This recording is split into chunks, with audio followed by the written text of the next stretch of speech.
headphones over again. There we go.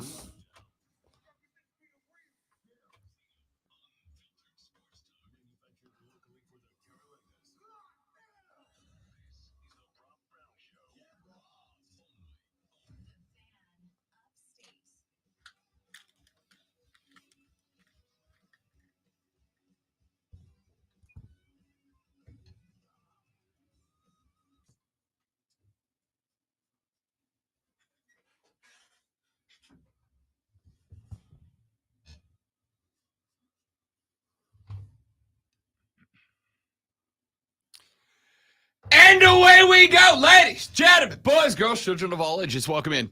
The Rob Brown Show is on your radio. This is the Fan Upstate. Howdy, y'all. Welcome back. Great to have you. It is Thursday, the 21st night of September. Yeah,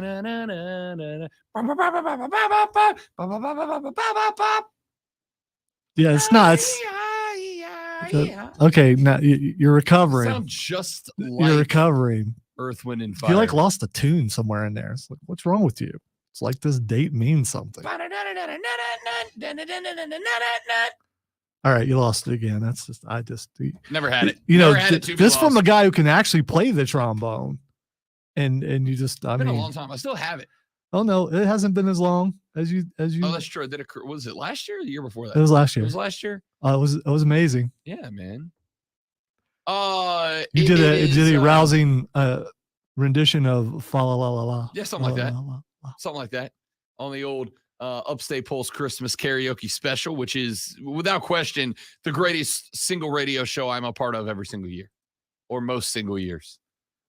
By the way, we're going to do Christmas photos this year. I need to know when, because I'm in the FLA for Christmas this year, so I need to be able to work around that. Need to be able to tell Rhonda, I'm sorry, I can't make it home. I've got the Upstate Pulse Christmas karaoke special with, I'm assuming, like 1992 glamour shot style Christmas photos. I'm thinking more 70s sweaters type thing with the mug, the family picture, in 80s sitcom pose. Here for it. Yes. Ladies and gentlemen, it is the 21st night of September. Well, it's the 21st morning of September, but we're working our way there. It's night somewhere, so probably like in England or something. What time is it in London? No, it's 2 p.m. there. I'll say they're only like 3 or 4 hours ahead of us. There's a couple guys in the pub who thinks it's night right now. You know? It is currently nighttime. I'm assuming it's like nighttime in like Russia. At the Gulag. Yeah. Okay. It is currently nighttime in Tokyo, Japan. Okay, there we go. Tokyo, Japan, Earth, Wind, and Fire was right. Everywhere else working on it. Also, not that any of you care, but it's interesting to me. 1 year to the day till I get hitched. Next year, so 365 from today, assuming that she doesn't get tired of my bull boat, we're a year out. All right. So what are the odds the hair makes it that long? Because, I mean, it's getting down there. I'm about you're starting to bother your mom with no, I'm not starting to. They both hate it. Every woman in my life hates it. The fiance hates it. The madre hates it. The sister-in-law hates it. I went last Saturday. I hope I'm not getting blamed for this. Not at all. Okay, all right. Not at all, because I've always said I was going to do this, and it's just now it's like, got her locked in. Can't go nowhere. You do it now. We went to dinner last night. She's going to, she leaves tonight. She's going up to Connecticut. Her bestie, her BFF, lives in Connecticut, so she's going up there for the weekend. So I took her to a nice dinner last night, right? A little send-off. I'll see you Sunday night. Let's go to a nice dinner before you go. Took her to a nice dinner, wore the hair down. Halfway through dinner, she looks at me and she's like, I hate your hair. I was like, I don't know what to tell you. It looks good. It looks good. Hey, have you thought about going with the grease and the slicked back? I don't have that in me. But you got the black hair, dude. It would work. I don't have it in me. I don't. We got a lot of stuff to get to on the radio broadcast turtleneck, today. Sports coat. Gold chain, but on the outside of the turtleneck. There you go. Fanny pack. Hey, you might as well braided belt. Hey, there you like you've thought about this, apparently. But like the ones with the little tassels on the front. Yeah. Do that. No, I don't have it in me. Halloween's coming up. That's what you could do that for Halloween. I'll tell you what I started jumping into 2 days ago, and I'm now like 9 episodes deep. I got into the Sopranos finally. Yeah. Because Lonzo having a rough week. That's all right. It's okay. I'm elderly now. I get, Oh, that's true. Even more so. That's true. The Sopranos. ARP are going to be at the door now. They've been sending me letters. Now they're going to be at the door going, hey, you want to. The Sopranos aired when I was a freshman in high school in 1999. I'm just getting around to it, and I'm loving it so far. All right. Absolutely. Knowing what the ending was and is, I still am super into it. You know the ending. So, I mean. Don't matter. Well, you kind of know the ending. I mean, you know what happens, but you don't know who survives and all that kind of stuff. I've had this fight with people in my past. I've had this discussion with Mark Ryan in the past, of course, host of Offsides, which you can hear right here on the station from 3 to 7 every afternoon. Never heard of him. Knowing the score of a game, knowing the stats of a game is not enough to be able to say, I know what happened in that game, right? Knowing what the final score is, how many the QB threw for, how many the RB rushed for, how many the dub R caught, that's all great, and it's all a part of it. But looking at those stats and those scores and those numbers, just because you know the ending, 100% does not mean you know the story of the game. Yeah, I can travel from here to home, but what happened on my way from here to home? Right, that's where something very interesting may have happened before I got to the destination. Well, based on your last 2 days, a car accident. Yeah, that's what happened. Every time, 100% of the time, a car accident. Not involving me, by the way, but just other people. So, but again, I mean, how did they get to the end result of that score? I'm always very interested in that.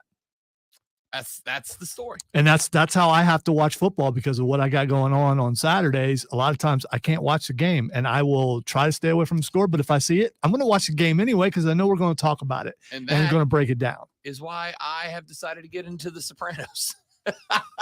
What is that? 99, 09, 19. So 23 years out. The show is old enough to drink. And you can tell, like I'm watching it last night. And there's a scene where Tony and a couple of the guys, they go to extort some money out of a hotel owner, right? And they show up and Tony pulls out his Motorola flip phone. And they're like, oh, where'd you get that new phone, Tony? And I'm like, where did you get that new phone? 1998. And then I realized that's literally when the show came out. So I checked out. All right, that's enough about The Sopranos. Oh, the point of that was I am 100% going to start working the Tony Soprano casual wardrobe. 100% going to start rocking the Tony Soprano casual You're not wardrobe. old enough for that, though. I mean. Did you hear this story? This is my favorite story, and then we'll be done with the Sopranos talk. Maybe, probably not. I'm probably going to talk a lot more about it because I know I'm late to the party, but I enjoyed it. Surprised you don't have any Sopranos drops yet. Yet. Are there clean ones? Probably not. There is a story. So I'm literally halfway through season 1 right now. And in season 1, there's a lot of scenes where the Don is walking around his house. I think I've told you the story before, but I'm going to say it anyway. There's a lot of stories where the Don, Tony Soprano, he's not the Don yet in season 1, right? He's a capo. So there's a lot of episodes where he's walking around the house with Carmela and Meadow, and he's wearing shorts. And James Gandolfini years ago famously told a story where he got asked, when you were doing this show and you were acting as a capo and then eventually a Don, did you ever have any interaction with the actual mafia? And he said, I had one. He said, I got a phone call at like 2 a.m. and I answered the phone and I was like, hello? And it was a mafia capo who said, we just want to tell you, you're doing a great job. It's a pretty good representation of the life. But always remember, a Don never wears shorts. Right? And from apparently, and I'll let you know when I get there, apparently in episode 1, like every episode, it's got a scene or two of him hanging around the house in shorts. And apparently, starting in season 2, Tony Soprano never wears shorts again because Gandolfini got a call from the actual mafia going to Don never wears shorts. So the character never wore shorts again after he got made Don. It's incredible. So I am. If any of y'all have watched The Sopranos so far, and I know a lot of you have, like 20 years ago, what am I looking for? Like, who stands out to you? Who should I be following? There's like 19 storylines going on at any given moment. Zoe, you cannot scroll your phone while you play this show. You have to watch the show. All right. Why can't Adon wear shorts? I'm not in the mafia. I don't is showing your legs a sign of weakness? I don't know. What if you got like calves that are like huge? All I know is if somebody rang the primary phone of one of Hollywood at the time's biggest television and movie stars and said, hey, you don't wear pants anymore. Or you don't wear shorts anymore. I promise you've seen my shins for the last time. All right. I started thinking about this. I don't think Tony D'Angelo wears shorts. I think he only wears pants. And because Adon never wears shorts. All right. That's the latest example James for me. Gandolfini confirmed. All right. Coming up on the show today, ladies and gentlemen, we got a lot of stuff we need to get to on the radio broadcast. We are going to get to today a little overreaction or make sense. Lonzo is going to give me a list of sports topics. He is going to give me a litany, a buffet, if you will, of sports topics. And I am going to tell him either you need to calm down or this is a really big deal. See, what I was trying to do there was play the drop, Lonzo, but it didn't play. So then I just segued. Yeah, you stretched. I don't know why you need to explain this because I knew what you were doing. I was taking credit for a fantastic, that's what we call a pro gamer move, right? Yeah, there. But if you have to explain the joke, it's a pro gamer move. Okay, all right. You're wearing your Game Master shirt, so why not? That's true, I am, and it looks good. Coming up later on in the radio broadcast, we are going to take a look and say that is an overreaction or that makes sense. I've got some from baseball. I got some from football. I got some from baseball and football. And I did it. And we'll take a look at those later in the show. I thought. See the TK and Tay drama yesterday? Well, apparently Jason decided to have some fun. Yeah, even Cole Bryson had to throw out. I know, I heard Taylor it. I was laughing my ass off. Like, why, dude? I was laughing my ass off on the drive home because it was like 11:07, and he said something about it, and I just heard, ugh. It was fantastic. So we got overreaction or make sense coming up later on in the show. At the end of this hour, of course, as always on a Thursday, we got Rashad Beard from the Panther Nation podcast going to pop by and talk a little Carolina Panther football. Then at 10:20, we will have Emily Adams of the Greenville News going to pop by, talk a little USC Gamecock football with us on the show. And then at 11:20, it's Thursday. And you know what that means. Time for Fight Club with the great Lonzo. And there is no shortage of stuff to talk about. Not just a couple of storylines I'm very much digging in WWE, but last night, not a great night for AEW. A couple of massive injuries to a couple of massive stars. So how do they pivot? We'll talk about that later in the show. All of that and more coming up over the next 2 hours and 47 minutes of Sports Talk Radio. I do want to get to a couple of baseball stories on the show today. There's a couple of different baseball stories that I would like to get to. One of them is the Atlanta Braves, and we'll do this when we come back here in a minute. I'm going to get the baseball out of the way early so that we can pivot to football. By the way, start of the 10 o'clock hour, we take our first and initial deep dive into the Clemson, Florida State game, because obviously that one gets a little more attention than all the rest this weekend. So we'll take our deep dive at 10 a.m. That game's over. The game is not over at all. It's over. We already know who's winning that. We very much don't.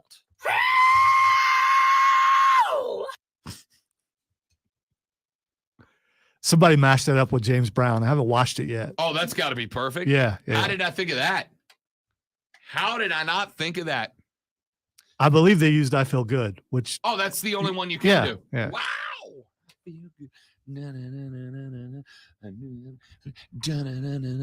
Wow. All right. So 10 a.m. we'll do our first Clemson, Florida State deep dive. We'll talk Gamecocks with Emily Adams at 10:20. Pardon me. Rashad Beard, Panthers at 9:40. When we come back here in just a moment from from right this second. He's not wrong.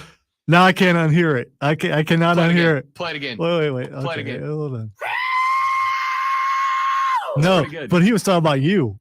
That's also you weren't talking about him. He's talking about you. He said, what a great R2D2 impression. Not wrong. All right, when we come back here in a minute, the Atlanta Bravos are in elite territory offensively. But when you take a look at the group of elite teams that they have joined the company of, there is something that I found relatively disturbing about all the rest for the Bravos. And I'm going to tell you what that is when we come back. My name is Rob Brown. The great ones on the ones and twos. The Rob Brown Show is on your radio, ladies and gentlemen. This is the Fan Upstate. All right, guys. Quick live read. Stay right there. We will be right back. Don't go anywhere.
All right, amigos and amigas, we're back, baby. Thanks for hanging out. The planes are making clouds. Yes, that's how clouds are made, by planes. You caught them, James. You got them in the grand C-O-N-spiracy. It's dark up in here. Set the mood.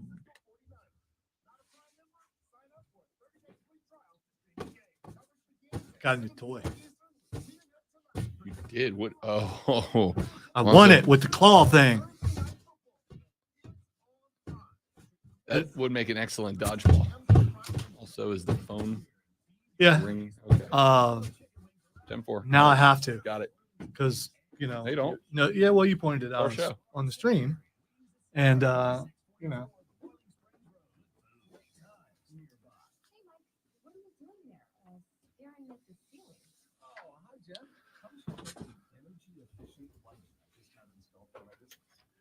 Rob Brown Show. What do you want to talk about?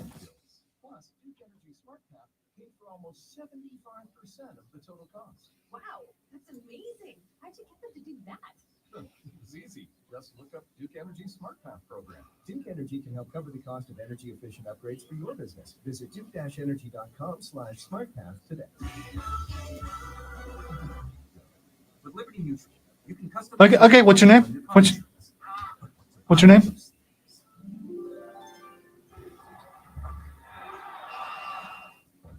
Okay. Hold on.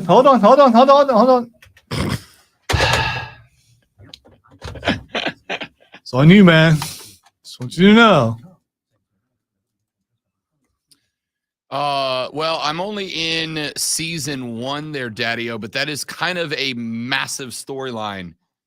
In fact, I said I was watching it to a buddy of mine, and because this friend is a jerk and a half, told me, because I said, like, I'm intrigued by the story of Tony going to a shrink and like how in real life that would get him placed under a lot of threat because you're giving information to a source outside of the family. And he's like, yeah, well, end of season 1, one of the other bosses does take a hit out on Tony. He's like, I was like, dude, why would you tell me that? He goes, well, you know, he survives because they made like 8 more seasons. Yeah. And I was like, yeah, but like, that's still a huge moment, dude. Bourbon Bacon Fest. 10-4. Next break.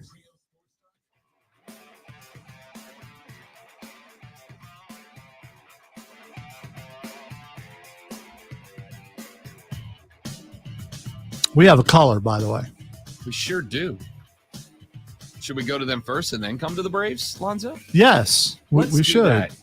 Let me see if my little doohickey here is going to tell me who's on the screen, or if I'm going to have to awkwardly ask who you are after I spend all this awkward time. Oh, it's FSUT.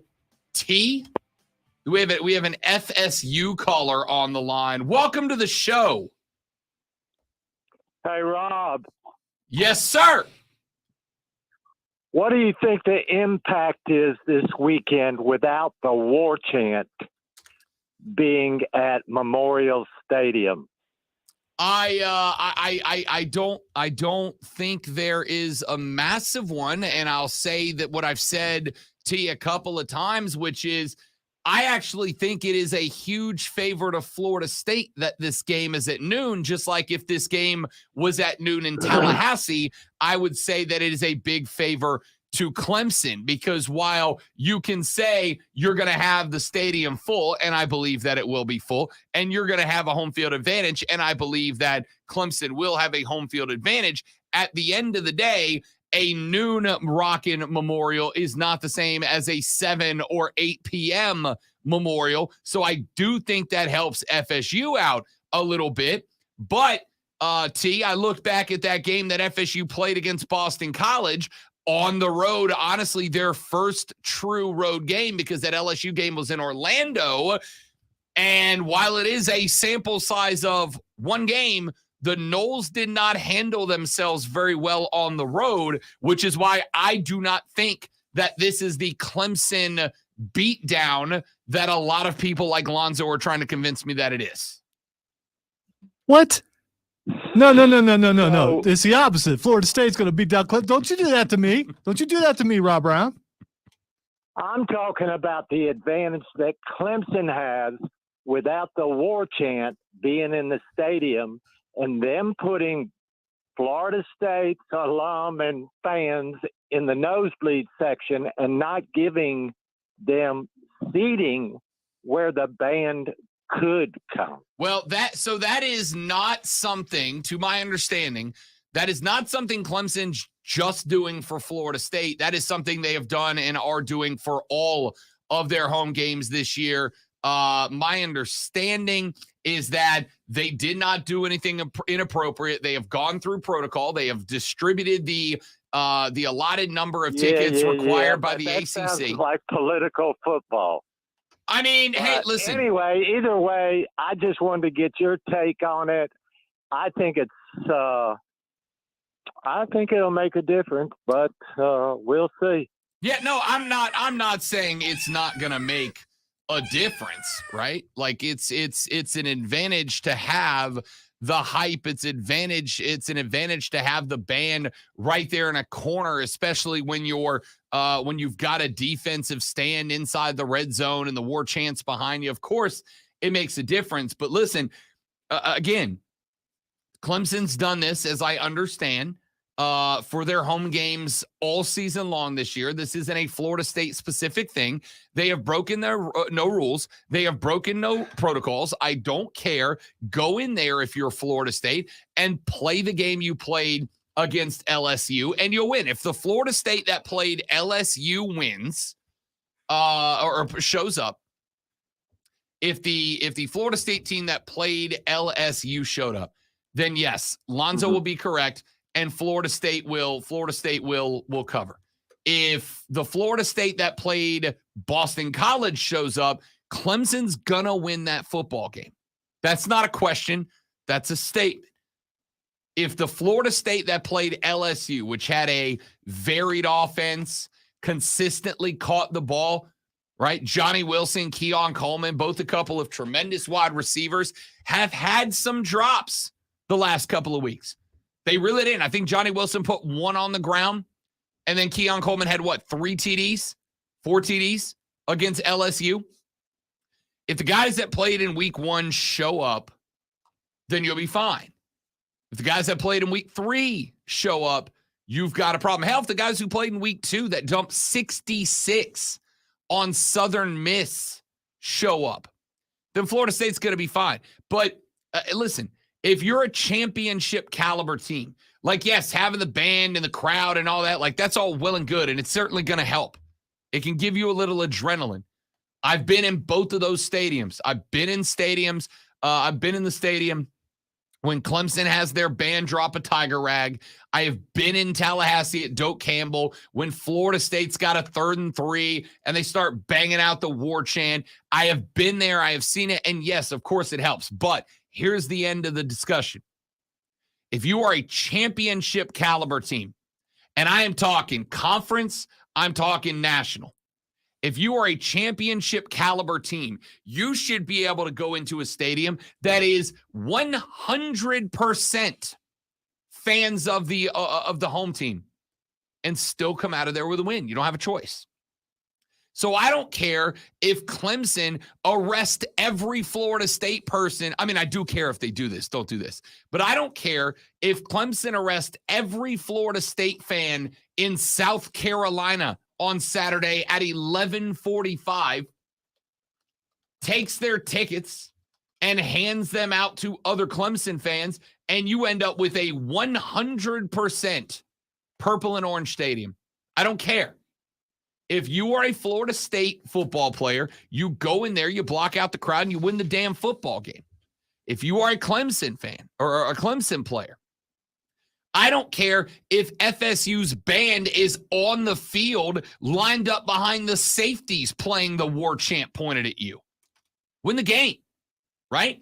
And both of these teams are teams with championship aspirations. The first one being the ACC. And now Lonzo pointed out yesterday, I told you guys before the season started that I think the ACC is going to be good this year, you guys. And I got told a lot. It's just Clemson and everybody else. And I said, the Noles are going to be good. North Carolina is going to be good. Duke is coming off a 9-3 season where they lost all 3 games by a combined, 16 points or 15 points, whatever. I think this conference is going to be better. And why is that important? It is important for one reason. It is important because there's no divisions. The top 2 teams go. And the assumption preseason, and I think a fair one, was that Florida State and Clemson would meet in the regular season, and then they would meet again in the ACC championship game in Charlotte. I think that was the assumption, and I think it was a fair one. But now, with Boston College giving FSU a game, with Duke beating Clemson, with North Carolina knocking off South Carolina and Minnesota en route to an undefeated 3-0 start, now all of a sudden, that doesn't look like the guarantee it did before the season, right? So the winner of this game on Saturday, winning this game becomes doubly advantageous, right? I pointed out in the preseason leading up to the season that this game is important, but it is not quite as important as the ACC championship game, because whether it's Clemson or Florida State, I firmly believed that one of those two teams was going to enter the ACC championship game undefeated. I firmly believed that the other team would enter the ACC championship game 11-1. And as I said, I believed that whoever won that game would have the inside track to the 14 playoff. Whoever won the first one was irrelevant. Whoever won the second one, if they were both either 12-0 or 11, or either, if they were 12-0, or if both was 11-1, frankly. I think whoever wins the ACC title game would end up in the college football playoff. I don't know that that's true anymore. I don't know that both of those teams are effectively guaranteed an ACC title slot like we thought they were. But I think the winner is. Because I think whoever walks out of this game on top walks out of this game a different football team than they walked into it. If it's Florida State, you faced the biggest adversity you faced. Lonzo pointed out when we talked about that Boston College game on Monday. Did FSU get caught looking ahead? Was FSU prepping for Clemson with Boston College still in their way? Now, I don't love that hypothetical. Not just for Florida State, for any team, right? A championship team should never have that happen, but I also acknowledge it is absolutely a possibility. The truth lies somewhere between. FSU is not as good as we thought they were after a 45-24 win over LSU and a 13 win over Southern Miss. Either they're not as good as we thought they were after 2 weeks, or they were caught looking ahead.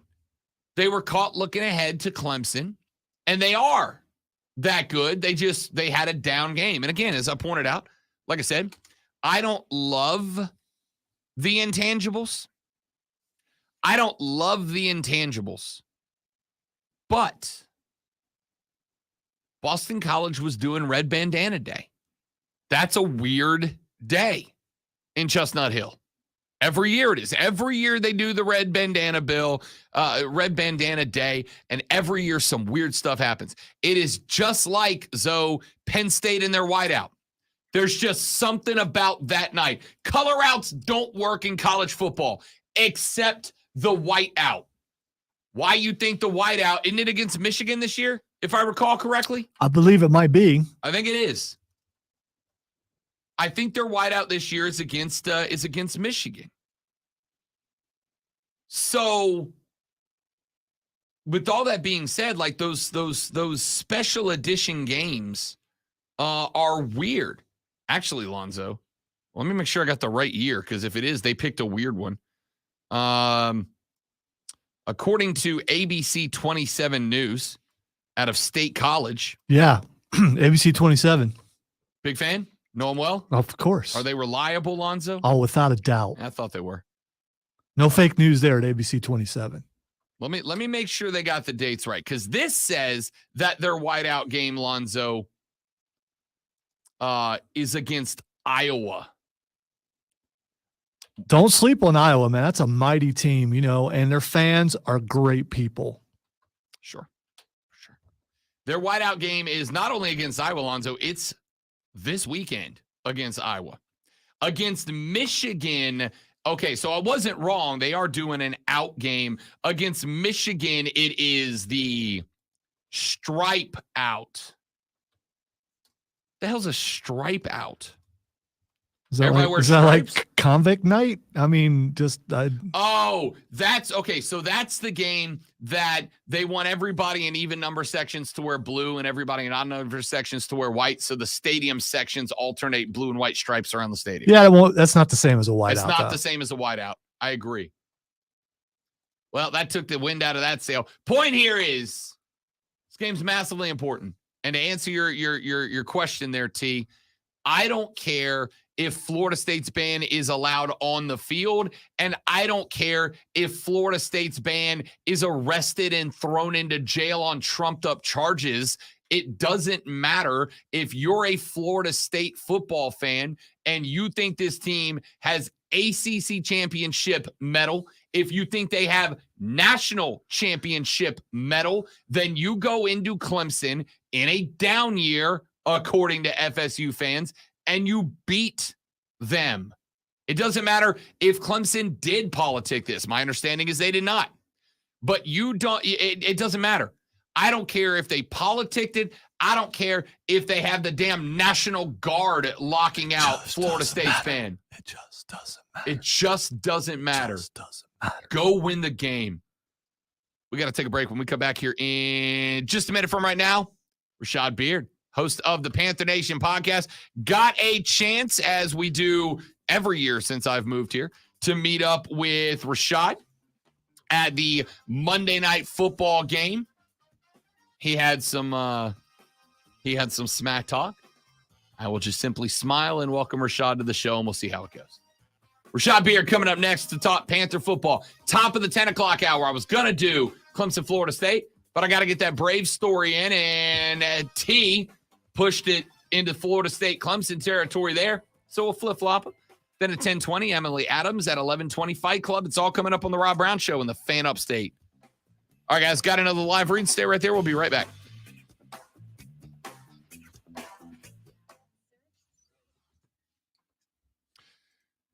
Ladies and gentlemen, do you like bourbon?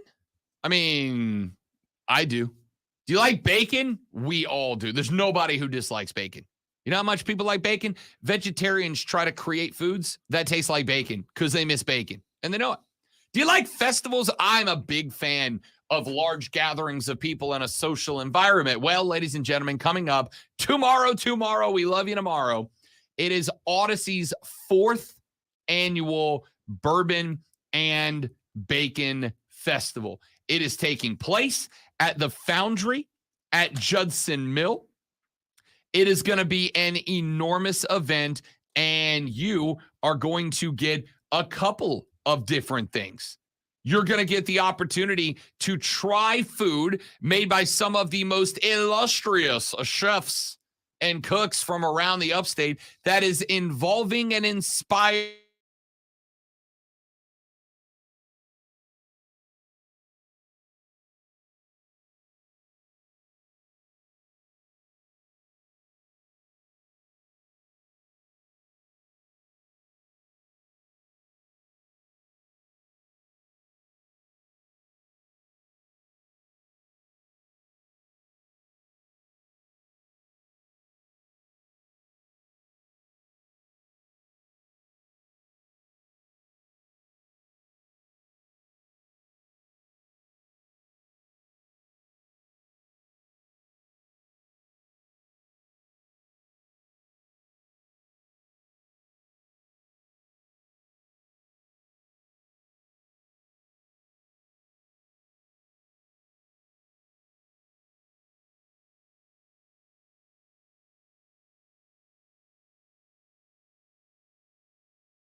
Thanks for the heads up, James. We tag team the thing, so sometimes one of us yeah.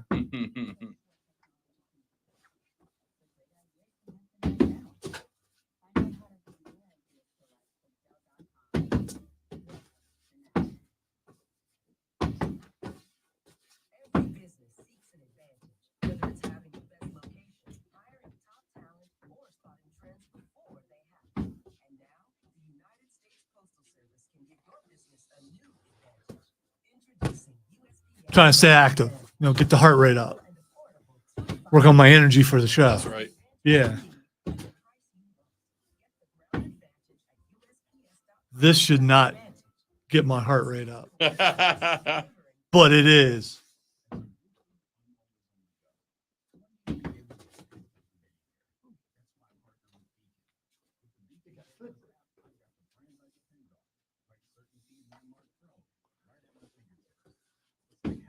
Every time I get a song ready, Rashad doesn't come on. I'm just going to stop doing that.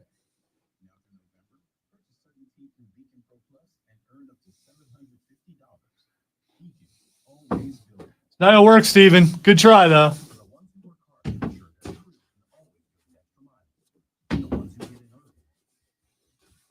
Trust me, we could get them in free if we wanted to.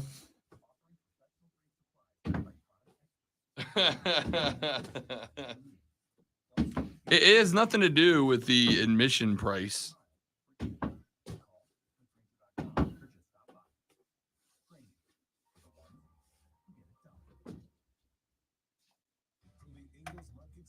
Ow!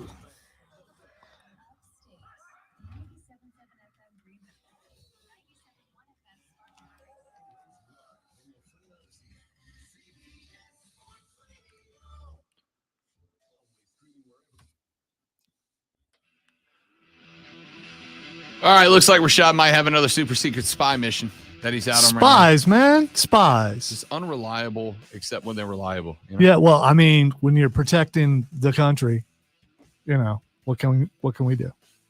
I mean, on one hand, Rashad, thank you for your service. On the other hand, he's never going to hear the end of not showing up this week, right? He's got to know that he's never going to hear the end of not showing up this week. He's got to know that.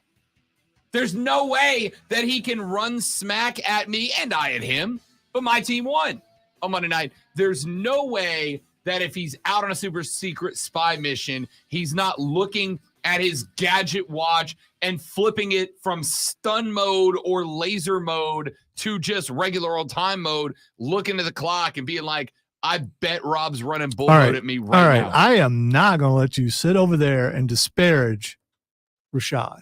Okay. He's got a legitimate reason for not being here. And I think you're implying that there's another reason why he's not here. And that's just wrong. It's really wrong. I'm just saying this is a very interesting week for Rashad Beard to not just not show up, but not even hit me. Like ordinarily he hits me in the DM like, hey dude, not going to make it. I got a job. I got training. I've got, I got practice time at the firing range. Q's got a new car for me. It's got some new gadgets like an oil slick dropper that I gotta figure out how to work. He's learning how to disarm from Peanut Tillman. Yeah. I mean, there's some things that you learn how to do, and no, he's all right, man. And I don't believe that you would come at him like that. Like that's why he's not here. He is obviously out there trying to compile the Panthers injury list, and you know what? It's going to take a while. The Panthers injury list. BY missed practice yesterday. Oh no. With an ankle injury. Now, good news, bad news situation. The bad news is that BY missed practice yesterday with an ankle injury. The good news is that yesterday was just a walkthrough. Yesterday was a walkthrough. It was not a wholesale practice. There was not plays being run. There was not schemes being, I'm sure they were implementing stuff, but BY did not practice yesterday. And There has been obviously speculation about what kind of ankle injury it is. When he suffered that ankle injury, there was a video that came out of a play where BY was grabbed and rotated by his leg to the ground. People are beginning to speculate that that was when the ankle injury happened. And more proof why he can't do quarterback sneaks. Yeah, so that was the other thing I was getting to. Yesterday, ESPN ran a story that said they had an insider inside of the Carolina Panther locker room that said BY can't QB sneak. And so the Panthers just don't have a QB sneak in the playbook. Now, I will tell you this. They brought in Andy Dalton, I think, 2 plays during that game. One of them got blown dead for a false start before that play took off. And so Andy Dalton was checked right back out of the game. My suspicion is you're going to see them start working Andy Dalton more into the rotation, kind of like the Saints do with Taysom Hill, predominantly so that they can QB sneak with the red rifle. But in order to not have 11 on the line and a wholesale fire dog blitz every time Dalton goes under center, they're going to let him drop back and throw a few, drop back and hand off a few, so that you can't just commit everybody to the line because AD is about to QB sneak. I think it's obvious you can't have that tone of ginger and not be able to sneak. I mean, that's just how that works. Ginger slander on the show today, ladies and gentlemen. Well, you know, if you have no soul, you're not afraid of sneaking the ball. That's all I'm saying. Stereotype. There might be some truth to it. I mean, you said it, not me. So Andy Dalton yesterday running with the ones. Of course, the story goes that BY is out with an ankle injury. So you said so the story goes. So the story goes. So you're thinking this is not a benching. You don't want to say that. It's absolutely not a benching. Wow. By the way, Bruce. I mean, Bryce. Real quick. You look like your ankle hurts. Here's Frank Reich from yesterday's presser. Frank, a lot is being made about the decision to bring Dalton in on, short yardage plays. Can you talk a little bit about that? Yeah, no, Andy's very experienced QB, winning QB. We think it adds a little bit of element of mystery and surprise, and to keep defenses all bound. Why are they bringing this guy in? Shut up, Lonzo. I've done that before in past years in other offenses with other quarterbacks. Despite, regardless of the starting quarterback's height, which, of course, people are alluding to, Bryce's size is why you're making that decision. But you're saying this happened in previous seasons also. Yeah, totally. Yeah, I agree. Yeah, with all due, and I really mean this with all due respect. Like, the fact that they're saying that about the side, I really could care less about that. We're doing it for, strategic reasons. So there you go. BY says, I could not care less what Lonzo says. I don't give a damn what Lonzo says. It has nothing to do with his size. No, Frank Reich said that, because if BY said it, I'd have to look down to Scratch hear that. it. You're right. Frank Reich said, I don't give a damn what Lonzo has to say. He is not too sweat. He's not too sweat at all. Hey, as I told you last week, if Rashad hadn't recognized the clip, I would have gotten rid of it, but he knew what it was right away. You're the only one who doesn't understand what it says. So Frank Reich says we are not going with Andy Dalton because BY is too sweat. We are going with him because we want to add a wrinkle. We want to add. I did love the word mystery. Yes, mystery. That was good. There's a mystery to it. Why don't you send out the most recognizable fire red-haired dude in the field, bro? He's the least mysterious guy out there. You know what would make the plot line more intriguing? We send out the villain. So he says it has nothing to do with the height, directly correlates it to, it has nothing to do with BY being too sweat. It has nothing to do with the QB sneak. We just want to have more wrinkles. And so that we're clear, I don't believe that at all. Okay? I don't believe that for a second. Here's what I do believe. What, you don't believe he's injured? No, I do believe he's injured. Okay. I don't believe that they are sending in the red rifle to create mystery. I think they're sending in the red rifle so that you have to play honest, legitimate defense so that when they send him in on 3rd and a half a yard and a QB sneaks, you can't fire dog blitz the middle to prevent the sneak from working. Look, I'm the New Orleans Saints defense, and I see Andy Dalton's coming in. Wonder what they're going to do with the ball. Right, exactly. There ain't a mystery to that. Because if where the heck's the mystery? If Andy Dalton goes in and he throws a couple and he hands off to Miles Sanders a couple, or maybe he scrambles to the outside on a boot or something like that, then you can't just work on the assumption that every time Andy Dalton checks in, it is going to be a QB sneak. It's not going to roll that way. You've got to treat him as you do any other quarterback. Here's all the problems you have in a nutshell. Nutshell number one, as we count our nutshells here. Nutshell number one, Bryce Young can't QB sneak. Nutshell number two, Bryce Young has the third least amount of time before he's placed under pressure by his offensive line of any quarterback in the league. The only guys getting less time than Bryce Young are Derek Carr and Deshaun Watson, both seasoned vets in the league. Bryce Young's played 2 games in his NFL career. It takes time to learn. And problem number 3 is when Bryce Young is under pressure. At Alabama, Alonzo, I saw this stat yesterday. At Alabama, when Bryce Young was under pressure, Bryce Young had a completion percentage of about 65%. At Carolina so far, it's like 48, right? So he's hitting right at every time that you put pressure on Bryce Young, he's going to miss 1 out of 2. These are accurate throws, not catches, accurate throws. So the problem you're bumping into is that you don't really have any option on 3rd and short to run the ball or to sneak the ball. By the way, you know what the quarterback sneak success rate is on plays of 3rd and 1 or shorter? It's like 74.8%. QB sneak should work 3 out of 4 times if you have less than a yard to gain for the first down. They can't do it. I thought it was 92%. Maybe I'm wrong. I could be wrong. You're welcome to verify that stat. I read that somewhere yesterday. That it's like 3 out of 4 inside of a yard on 3rd down, QB sneaks are successful. You can't do it with BY. Because let's be real. Most defensive linemen in the NFL can pick up BY by the helmet and just carry him backwards. Right? He can't add why to the pile. Why'd you show like palm in a basketball? It's exactly what.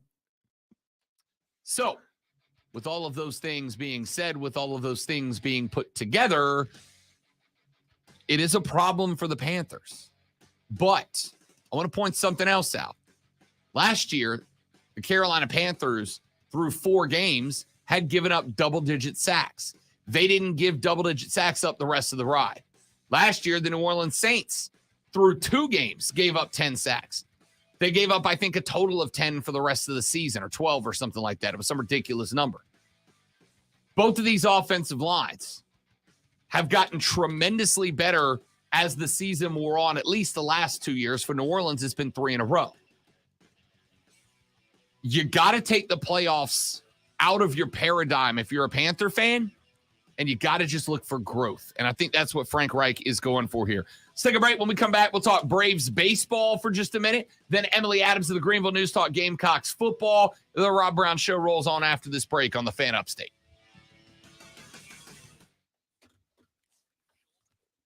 Sports analysis and discussion every weekday at 6 on the DA Show. Only on the Fan Upstate. If you're hired, it can feel like you're trying to find a needle in a haystack. You can hope the right Friday night SmackDown moving back to USA Network. Yes, we're going to be talking about that. Thank goodness I didn't put it on Twitter.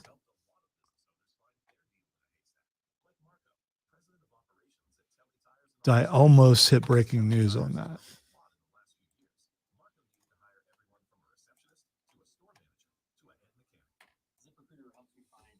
Stop doing prep in the middle of the show, Rob. What are you doing? Not prep, it's just Twitter. It's what the X is going on.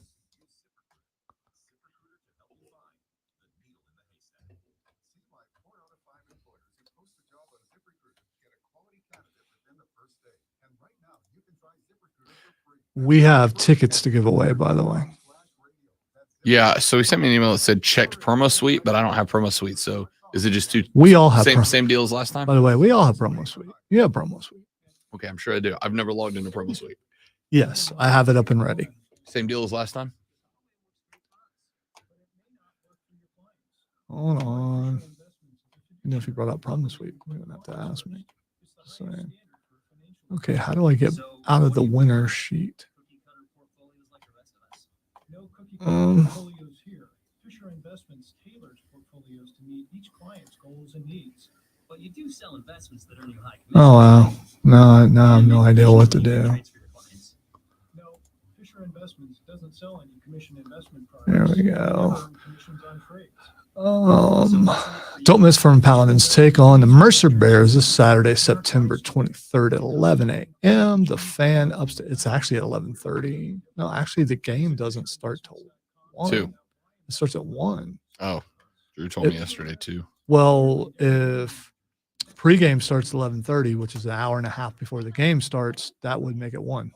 Just saying.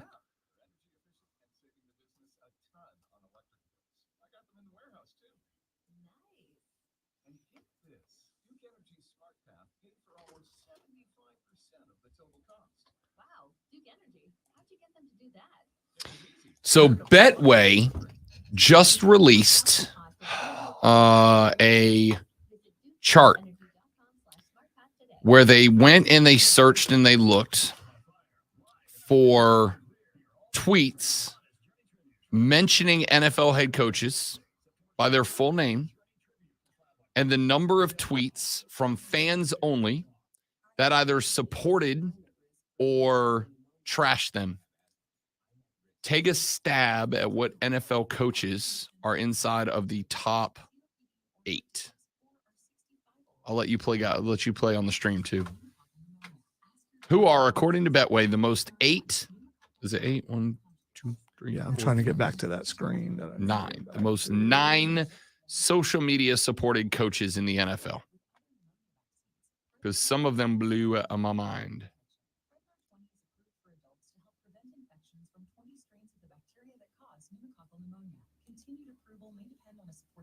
Don't get Prevnar 20 if you've had a severe allergic reaction to the vaccine or its ingredients. Adults with weakened immune systems may have a lower response to the vaccine. Side effects include pain and swelling at the injection site, fatigue, headache, muscle. You think Jim Gray is living his best life right now? Don't know. All I know is I went to the other screen. I can't get back to the one I need to. Oh.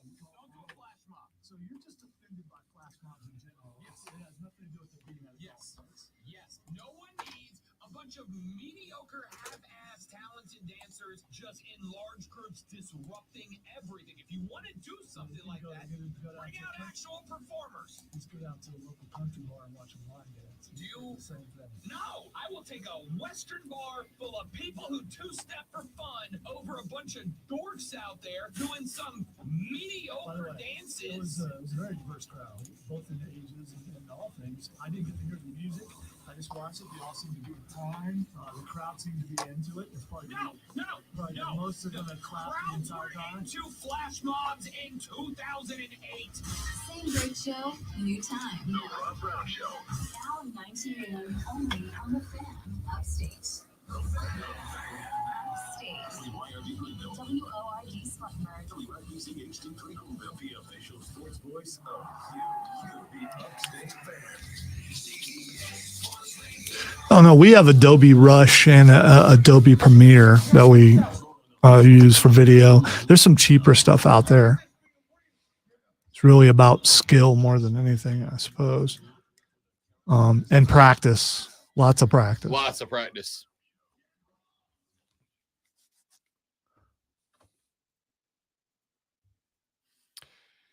Our numero dos to the Rob Brown Show goes now, ladies and gentlemen. Welcome back. This is the Fan Upstate. Howdy, y'all. Rob Brown, the Great Lonzo with you. 844-326-3663. That's the phone number to get on the air with us. 844-326-3663. Text us on the carpros.com text line at 71307. 71307. Start that text with the word FAN, F-A-N, FAN, F-A-N, and we will read them on the air. You can shoot us an X-Post thread at The Rob Brown Show, at The Rob Brown Show, at Lonzo on Word, at Lonzo on W-O-R-D, or to everybody up in her at The Fan Upstate across all the social media. Sound like you said expos. An expos thread. I mean, sometimes I issue some exposés on Twitter. Oh. Not that kind. Okay, well, that kind. I mean, provocative. Twitter, not Skinamax. It could have been OnlyFans or something. Speaking of OnlyFans, you can watch our live stream as well at Facebook.com/TheFanUpstate, Twitter.com/TheFanUpstate by searching and subscribing to The Fan Upstate on YouTube or The Rob Brown Show on Twitch. Yeah, but not OnlyFans. Don't. No. I mean, it depends on how many zeros go on the paycheck. All right. Wow. Hey, the $1 Million Man was right, and you know it, Lonzo. Everybody's got a price. Everybody's got a price. There's only so much paste the camera can handle. Like pasty, not pasties, but pasty, white. Yeah. I'm just gonna shut up now. Ladies and gentlemen, your 2023 and six-time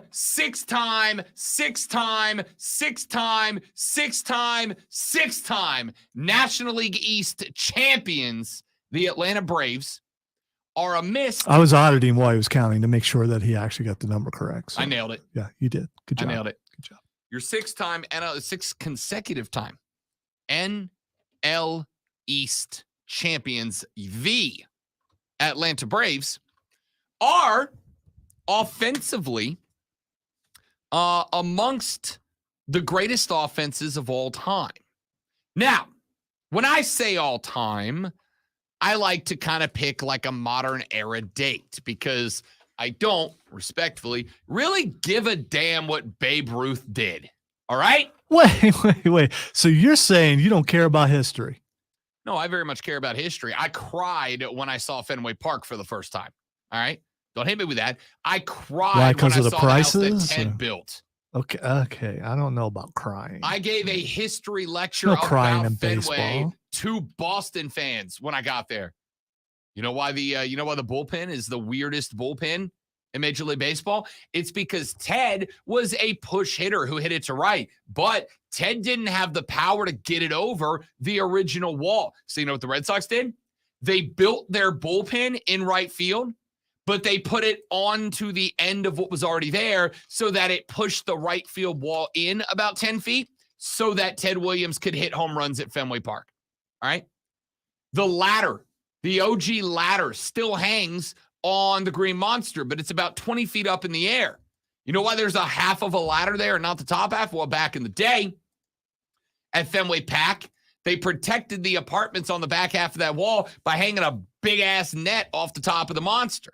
Except for because they couldn't get the net tight enough to be a solid surface. When a ball hit that net, it would then roll down the net and it would get caught between the net and the Monster. So whenever somebody hit a dinger, they had to have a guy climb the ladder to the top of the Monster, get the ball out of the fence, out of the net, climb back down and put it back in play.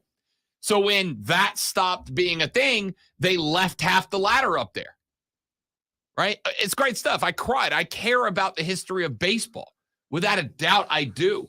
But if you think for a second that Babe Ruth would have a single game in today's major leagues, you're just wrong. It was a different era with different athletes. I look like the most impressive MLB player of the 1920s. All right? That it was just not that. No, you're too tall. Bryce Young might be the height of the baseball players. But in the I'm 1920s. the weight. All right. Babe was fat. Let's just call it what it is. And I'm not judging because so am I. I'm saying when I talk the greatest of all time, I'm talking recent baseball. Here. So Barry Bonds. Sure. If you want to throw the steroid in there, have that. Here are Mark McGwire. The top Sammy Sosa.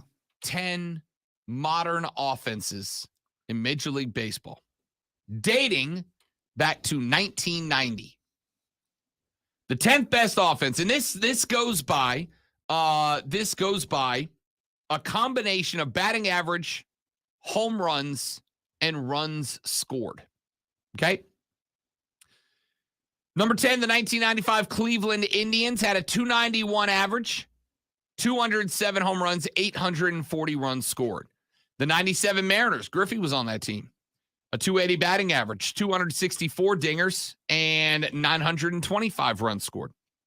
The 1999 Texas Rangers had a 293 average, 230 home runs, and 945 runs scored.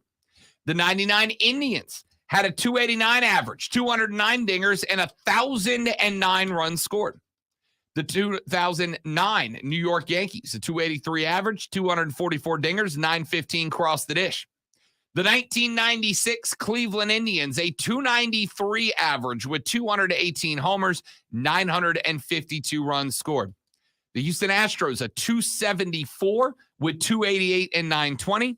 The 96 Mariners, a 287 with 245 and 993 scored. And the 03 Red Sox had a 289 average, 238, 961 scored. Where do the Atlanta Braves fall in that? Put them where you want. A 2-7 to this date, through 151 games. A 275 average, 291 home runs hit thus far, with 875 runs scored. This team is not going to get to 1,000 runs scored like the 99 Indians did, but they could threaten like the 940 mark, maybe 950. If they have a tear down the stretch, 960. But I'll tell you what number they are going to hit. They are going to hit 300 home runs. They are going to hit 300 home runs. The team with the most home runs in all time is the Twins of Minnesota in 2019. They hit 307. The Braves are on pace to pass that. So they are up there with the greatest offensive baseball teams of all time. Now, here is a number that concerns me as a fan of the Atlanta Bravos. All of those teams legendary when it came to putting ball on bat and creating runs. On that list of 10 teams, including this year's Braves, there is, between all of them, one World Series ring. One. The 09 Yankees won the World Series. The 09 Yankees with a 283 batting average, more than this year's Braves, better than this year's Braves, 244 dingers, much fewer, and 915 runs scored. I think the Braves are getting to 915 or right up on it. But that was the best offense to win a World Series. There are also some scary facts on there. The 1996 Seattle Mariners, 96 Mariners, 287 batting average, 245, 993 across the dish. All right. The Braves are not getting to 993 runs this year. That team didn't even make the playoffs that year. So that is, to me, not great. You basically have to rely on pitching. There are 10 of the most prolific offenses since 1990. Between all of them, there is one World Series ring. Suffice to say, if you have the best offense in baseball, offense alone will give you about a 10% shot to win the World Series. So, are we concerned? Are we concerned? Are we worried? I think the answer has got to be at least a little.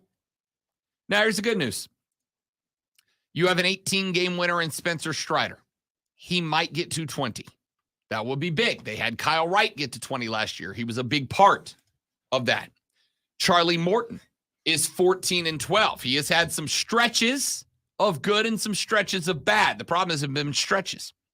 Bryce Elder's 12-4. on the season. Max Fried is 7-1, but obviously he missed a bunch of time. Michael Tonkin is 6-2. Raisel Iglesias is 5-4, though he has obviously been put into the bullpen. You get Jesse Chavez back.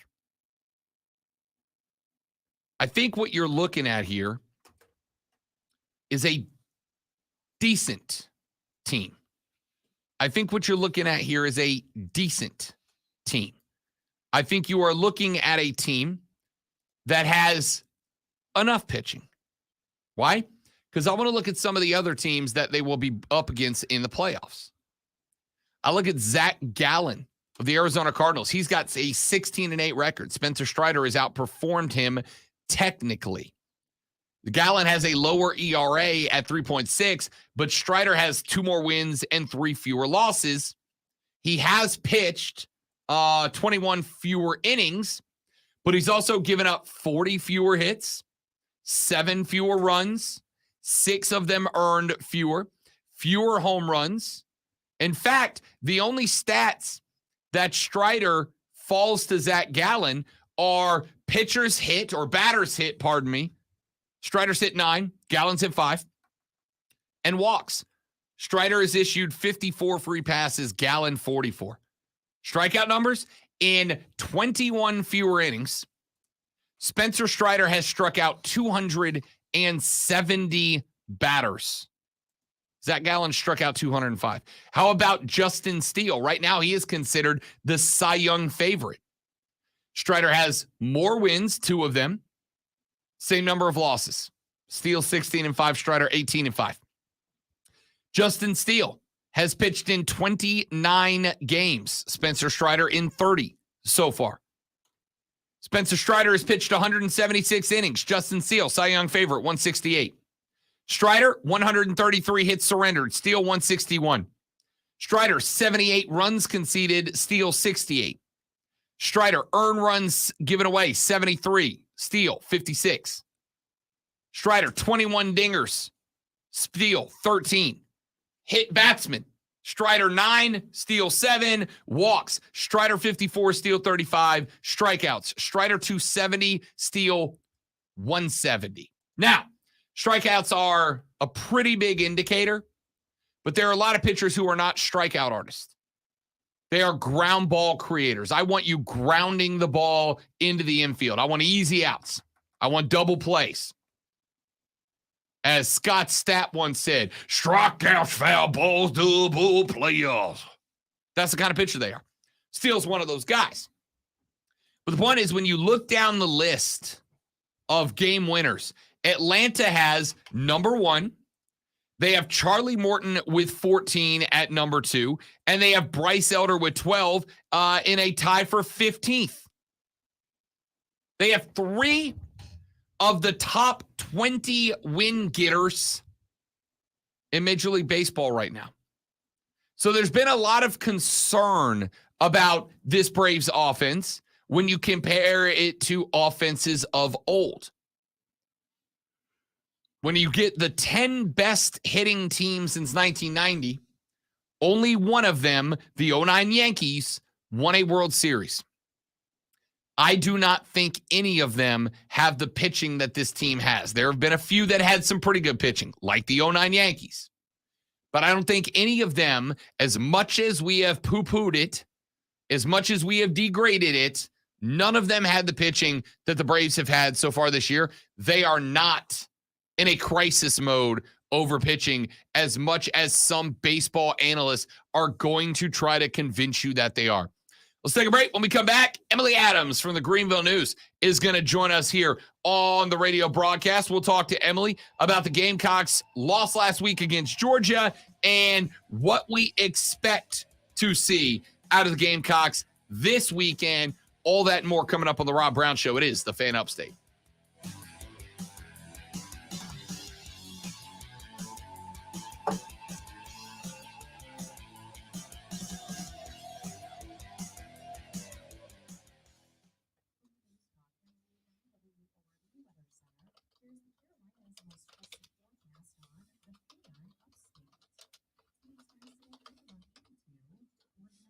All right, guys, we're going to pop off for a minute while we get Emily in the chamber. We'll be right back.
No, there's a little thing that just spins, almost like like a buffering circle. yeah, and then it just doesn't ring. So you got to figure out, okay, do I let this keep going? And then finally it starts ringing.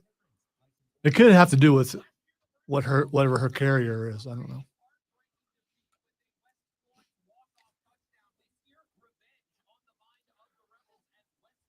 So Burns won last week, right? Yes.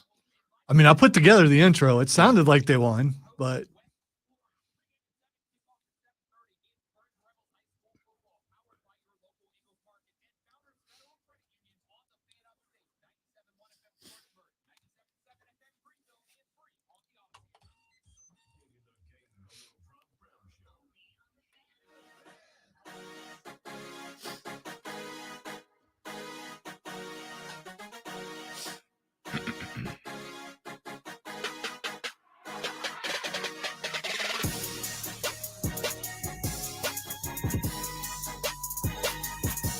The Rob Brown Show rolls on, ladies and gentlemen. This is the Fan Upstate. Happy Thursday, America. It is football day in America.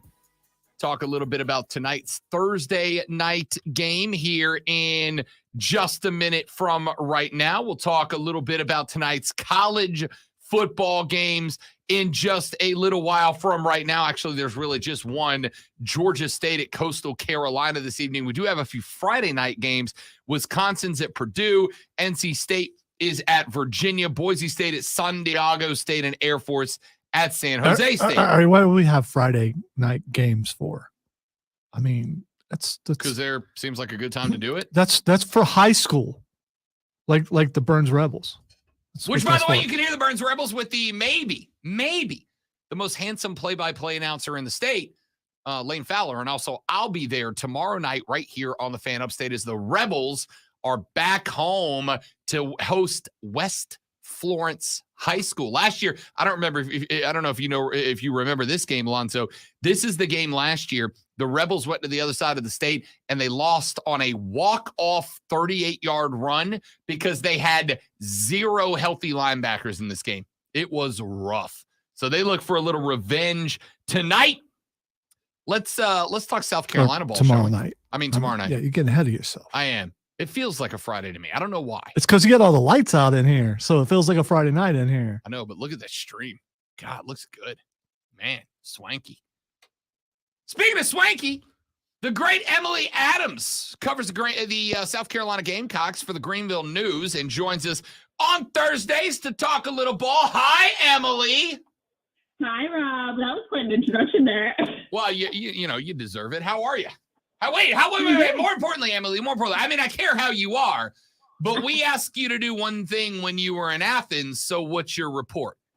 I have to tell you, I was a bit of a disappointment. I day tripped it down.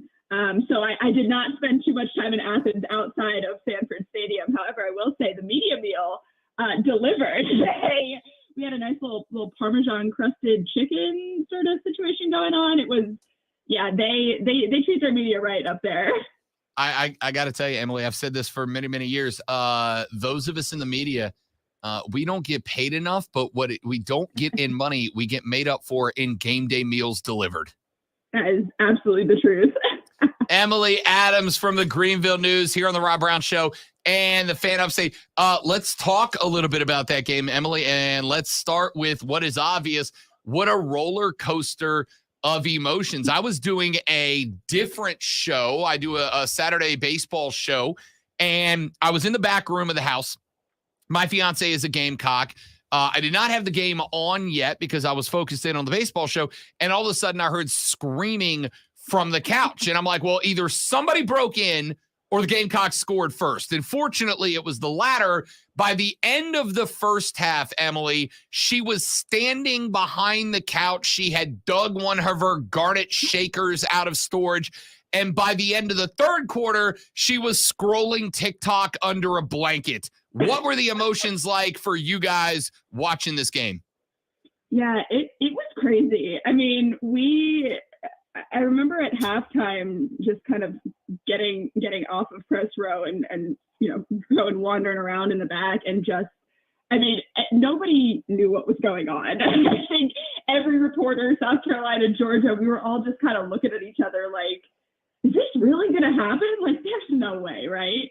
And it didn't, but I mean, 10 points is a lot closer than I thought it was going to be. It was a lot closer than Vegas thought it was going to be. I mean, it was shocking to watch, truly. I felt like I was going to have another Tennessee moment from last year.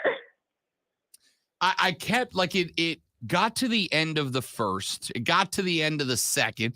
It got to halftime. The Gamecocks are not just leading, but it felt like they were in command of that game.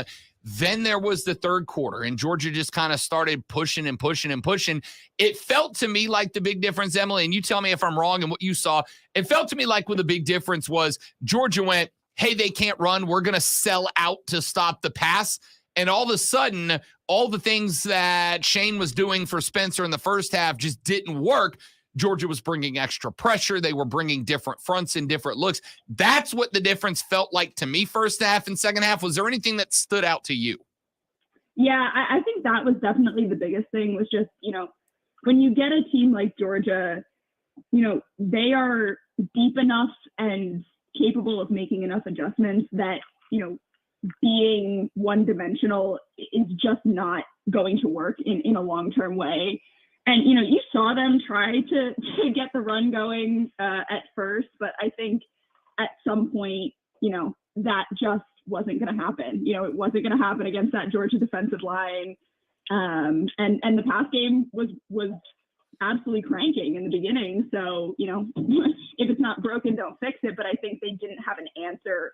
Once Georgia tried to fix its problems, there was no room for them to maneuver, which I think is why they got shut out in that second half. And that kind of concerns me a little bit, Emily, because I know you're kind of limited. The offensive line looked a little better in this game. I think it was a scheme thing, right? We talked a little last week about I want to see the offensive line blocking left and right, not trying to win a straight up battle with the D-line. It looked like they worked into that. A lot of quick passes, a lot of slants, a lot of screens. We saw a lot of that. But it felt like you said, when Georgia made their adjustments at the half, South Carolina just either could not, would not, or did not match. Is that consistent with what we've seen out of Shane? Do you think he's a guy that is capable? And I'm certainly not saying this to sound like I'm coming down on him, but with the new coordinators in place, do you feel like South Carolina is capable of, but just didn't make the adjustments? Kind of like, why did we not see much to counter what Kirby was doing on the other side? Yeah, I mean, I think offensively right now, so much of it is just a personnel issue. We heard Dal Loggins say yesterday, a lot of the reason that they're using Takarion Joyner at running back so much as opposed to a more true running back, or the reason that they aren't throwing to Trey Knox and Josh Simon as much as we maybe anticipated they would in the preseason, is because they need them to block. They need them for pass protection so that Spencer isn't, on the ground every other play. And I think that is limiting them so significantly in just what they're able to run, because they don't have the bodies on the field that can run it. When you look at a guy like DK, I mean, he had a lot of trouble getting anything moving against Georgia, just like struggles to break tackles, struggles to find gaps in the open field. He's great in the red zone, but that's kind of the ceiling on it. It's looking like at this point. But again, Mario Anderson and Juju McDowell are each, 5'8", 5'9". That's not a great blocking option up against, a 6'5" SEC defensive lineman. So they're just in this mismatch right now that I think they can't really do anything about. And I think as the season goes on, we might see them sort of figure out more what they're able to do with the bodies that they have in the building. But I think that's the main thing holding them back at this point. Emily Adams of the Greenville News joining us here on the Rob Brown Show on the Fan Upstate. And we'll get to the skill positions, but obviously, to me, there is no bigger concern than the offensive line. I mean, we can talk about Dak versus Mario and who should RB1. We can in just a minute. I'll ask you about Nick Harbor. Like, there's all these questions about those guys. But I think at the end of the day, if the offensive line doesn't continue to improve week by week, game by game, it might not matter who you have back there, whether it's Spencer or anybody else with him. Did you see a notable improvement in the offensive line? Do you credit it to schemes? And do you think that the offensive line we saw against Georgia is capable of holding off a Mississippi State front seven that is every bit as aggressive, but just not quite as physical as Georgia? Yeah, I mean, I definitely think Mississippi State is a better matchup for them than what they've seen so far, with Georgia, even with North Carolina.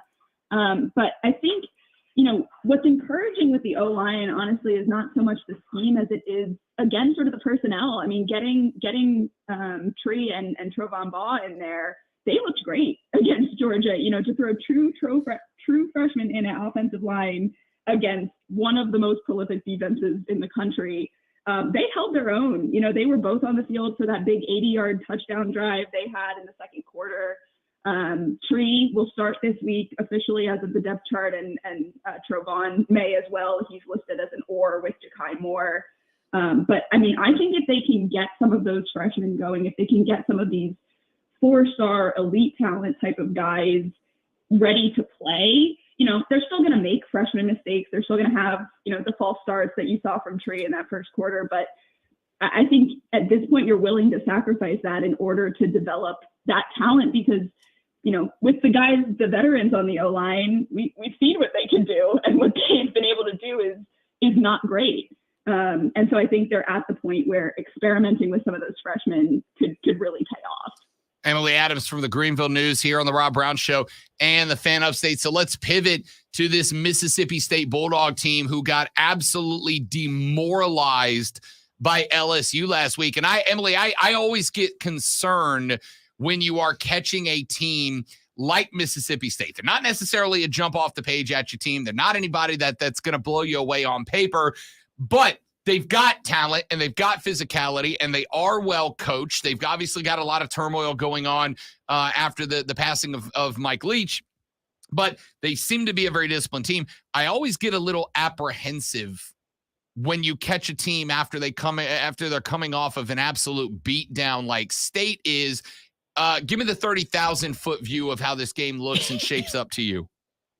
Yeah, it's interesting. I mean, I think this game is such a big deal for both of these teams, just in terms of sort of setting a tone for the rest of the season, staying in the mix for things like bowl eligibility that you start to look at with, if South Carolina were to lose this game, their trajectory through the end of the year is tough. So I think this is sort of a must win for both of them. Mississippi State's in such a weird place, without Mike Leach and sort of the post-air raid era. We've seen Will Rogers had maybe the worst game of his career last week against LSU. I expect that to be better just on the basis that he's been so good for so much of his career. But I think, coming into Williams-Brice after that game at LSU is a tough ask for this Mississippi State team that just, I think it's still figuring itself out. And South Carolina is too, but I think they feel a little bit more comfortable to me right now than the Bulldogs do. Yeah, I would not disagree with that. And again, the other aspect I would put is I think these types of games, at least to some degree for me, Emily, when you have a game like this that feels like it is kind of super based in emotion, right? Like not only is it this team is trying to find its way without Mike Leach, but is doing so after LSU went in there and thoroughly handed them their own backsides. It is a game that Mississippi State, I think, brings a lot of emotion, especially this one being on the road. It's kind of one of those ones that, like, okay, you're at home, that Willie B is going to be rocking because it was rocking after the North Carolina loss in week 2 against Furman. So they're coming out for the SEC home debut. Get through that first half of emotional football, weather that early storm. And I do feel with Spencer throwing the ball, if the offensive line is good, South Carolina should be favored in this football game. Yeah, I mean, it's, again, on paper, I think this is a very, very winnable game for them, especially as they enter this stretch of, Tennessee, Mizzou, Texas A&M back to back to back.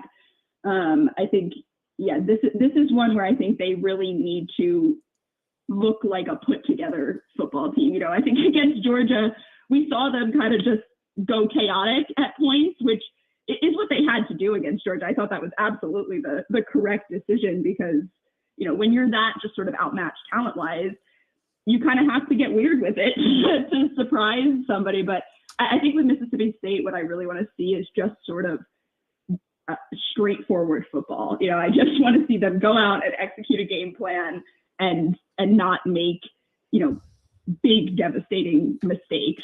And that's, they made a lot of those against North Carolina. And so, that's to be determined. But I think, if they can do that, it's setting them up to succeed in the next 3, 4, 5 weeks. Yeah, I mean, I don't want to call it a get-right game, but South Carolina goes into this, they're 6.5-point favorites. So not even the full touchdown favorite in this one. I feel like this is more about make sure you have things settled down, make sure you know the scheme, because chaos can work, Emily, but I think chaos can only work if it's kind of drilled down discipline chaos. We saw that early. Against Georgia. In the second half, I think just Georgia kind of drilled down, right? Like, I think they just kind of found themselves, made the adjustments. This game where you are favored, especially when you've got to go on the road to Neyland, to Tennessee, which, by the way, after that Florida game, don't tell me Tennessee is not a winnable game, even at Neyland. But I feel like if you're going to go on the road and beat Tennessee, you got to make sure that you are on point against Mississippi State this weekend and don't get caught looking ahead. Yeah, and I think it's a mental thing almost at this point. I mean, I came out of that Georgia game feeling great about them. Every expectation I had for that game was exceeded. But, you could feel it just from the team post-game, from Shane. That was just such a tough loss for them to feel like they had it in hand and just sort of watch it slip away over the course of the half. And so I think they need almost that emotional boost heading into a game like Tennessee to feel like they, things are headed in the right direction and like they can have the kind of season they want to have. Because if things go badly against Mississippi State, I think that's a really hard hole to get out of. We are talking to Emily Adams of the Greenville News. Let's talk real quick, Emily, as we get wrapped up here about Spencer Rattler, because I think there is one unfortunate reality right now is that Spencer Rattler is absolutely playing his backside off right now, but because of the other issues with the offense, with the offensive line, with the fact that you played Georgia, you've got 2 losses against 2 top 25 teams. I think it's kind of gotten lost just how good that young man has been this season, despite being one of the most pressured quarterbacks in college football. Yeah, you honestly, you hate to see it for him a little bit, even just in reading some of the, way too early draft things and stuff like that. You're not even seeing him sometimes in the top 10 quarterbacks, which I think is absolutely wild. To do what he has done with the resources that he has, both on the O-line, with sort of the amount of injuries that they've just dealt with in that wide receiver room.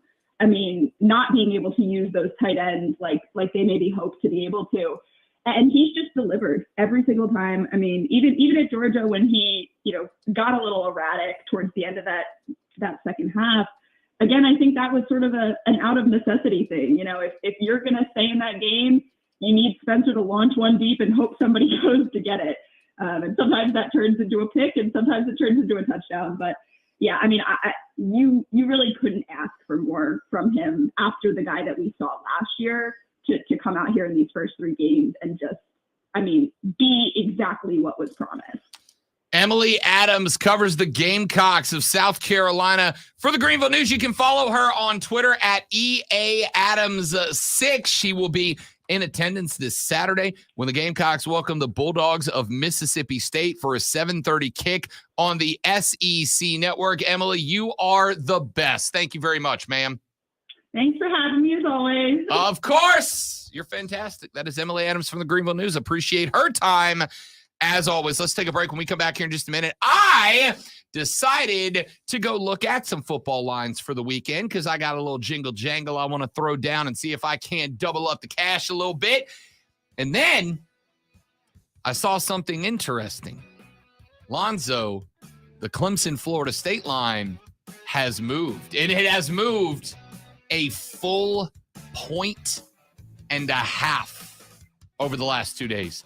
But what direction, you might ask? Well, stay tuned and you'll find out when we come back on The Rob Brown Show and the Fan Upstate. I'm such a dork. And I don't care. Who you are, Rob Brown. I can't be anybody else, and nobody can be me better than me.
Authors are suing ChatGPT. Really? Copyrights. That checks out. I always wondered about that. I always wondered about that.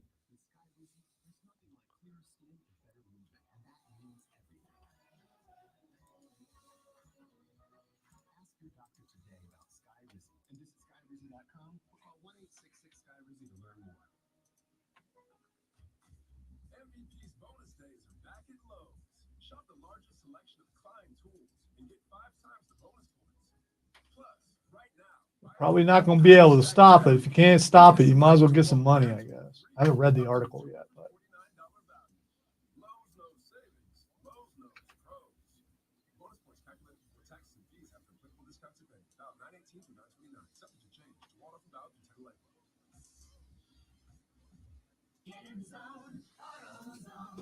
Welcome to AutoZone. What are you working on today? My check engine light's on. That could hurt your gas mileage. The AutoZone free Fix Finder service can help find the fix for free. This whole report for free? That's right, printed and on your phone for free. But what if the fix is too tough? We'll recommend a local shop. Fix Finder, only at AutoZone. Restrictions apply. From the Ingalls Market Studio, the Fan. Upstate, 97.7 FM Greenville, 97.1 FM Spartanburg. Always live from the Free Odyssey app. CBS Sports Radio.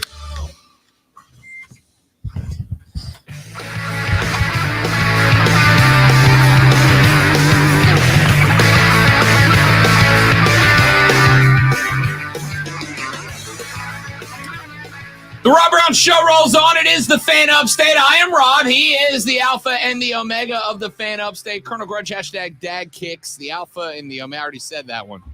The conductor of the Symphony of Sound. That is the Rob Brown Show. The Sultan of Swag. The Professor of Perfection. The Wizard of Wave. The Executor of Excellence. Lord is killing you this week. And it's still...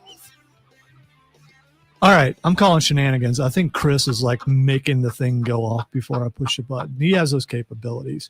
I don't really worn shoes too much lately, so just gotta admit I just don't. So I don't know what kind of kicks I'm gonna be rocking when it gets cold enough that I actually have to put real shoes on again. It's there now. It was there in August. It was there in July. It was there in June. It's always that time. When are you wearing real shoes today? Those are slip-ons, dude. They still cover my feet. Those are old man lazy shoes, slip-ons. You damn right. I don't want to tie my shoes. Correct. You know the effort it takes to bend over and do that? You know how far away my shoes are from me? Well, it's because you're a tall guy. The Clemson, Florida State line, ladies and gentlemen, have moved. Interestingly enough, it opened with the Seminoles of Florida State checking in as a 3.5-point favorite. That line has slowly moved since Monday. Now, Lonzo, that line has moved down to... Ooh, wait. Oh, see, you already ruined it. You said down. So I thought we were going to go some prices right here. Okay. No, it's too late.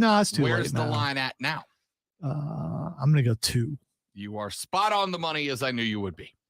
The Seminoles of Florida State now find themselves as just 2-point favorites. If you look at PointsBet, on BetMGM, they are minus 2.5 at this point. Now, the money line has moved as well. FSU opened at minus 150 on the money line. They are now down to minus 130.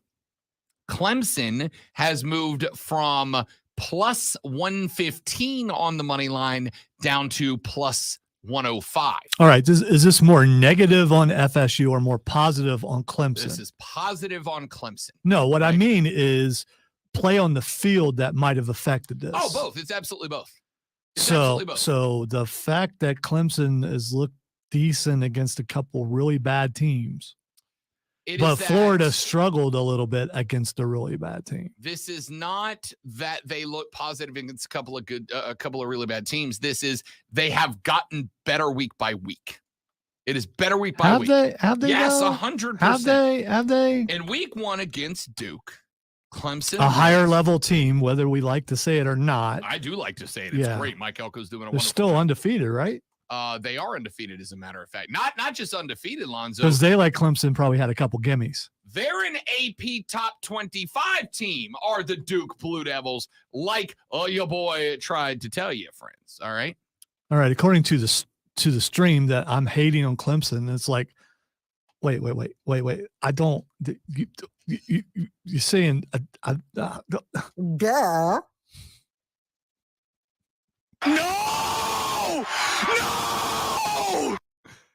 Okay. All right. You ain't wearing orange over there. So, I mean, you know. So, Clemson has played Duke, a ranked team now. They have climbed all the way up to number 18 after 3-0. They are, of course, one spot behind the North Carolina Tar Heels. In that game, Clemson did look a little lost. They looked a little disjointed in week 2. They, of course, played Charlestown Southern, a Buccaneers team that is not very good. And the concern in that game was that Clemson looked very disjointed in the first half, but in the second half, they looked like a football team. And then in game number 3 against Florida Atlantic, which is, yes, a significant step down from Florida State, but a step up from Charleston Southern, Clemson put together an entire football game. They had a pick 6 on FAU's opening drive of the game, and then it was all Clemson, all 60 after that. Okay, how many points did they score there? A lot. Okay, so they went back to the Clemson of old, where everybody on the team got to play, and it was never in doubt what they were going to do and all that stuff. They used to do that to like real teams. They used to, but then Duke showed up. Yeah, but you have to do it to all teams, and they have now done it twice. They did it 0 halves in the first game, 1 half in the second game, both halves in the third game. So, yes, as much as Alonzo doesn't want to admit it, Clemson is improving week to week. Florida State, on the other hand. All right, I'm not going to admit to anything because I don't see it. You show me that against Florida State, and then I will go back to being the guy who said Clemson was the only team in the ACC. I will go back to that. If they can beat Florida State, I don't want to hear, oh, we were competitive. No, you go out and do what you just did to these lower level teams to Florida State. Then I'll believe all is well at the farm. At the farm? Ag school. I mean, ag gotcha. school, agriculture, farming is a part of agriculture. I don't know if you didn't smell it when you went up there. T Swizzle says, is Clemson back? If Clemson wins, are they back in playoff conversation? Got a tough schedule throughout the year. Not out of the gate. They're not even ranked right now. They are 26th. No. So you need to read that as written. Got a tough schedule throughout the year. It's Clemson wine. Oh. Because I didn't know they had Clemson wine. Can you make wine from cows? I've never felt like I wanted to apologize to Clemson fans for Lonzo before, but I might this segment. I am unable to put my microphone on, but Is that 3 in 1 segment? It's dark in here. I can't see the buttons. My goodness. That's an excuse. Pawpaw turns 55 and it's all coming apart. I don't know. I just I don't. Yeah, that's me. I don't know. I don't know if I don't quite know how to answer that, to be honest.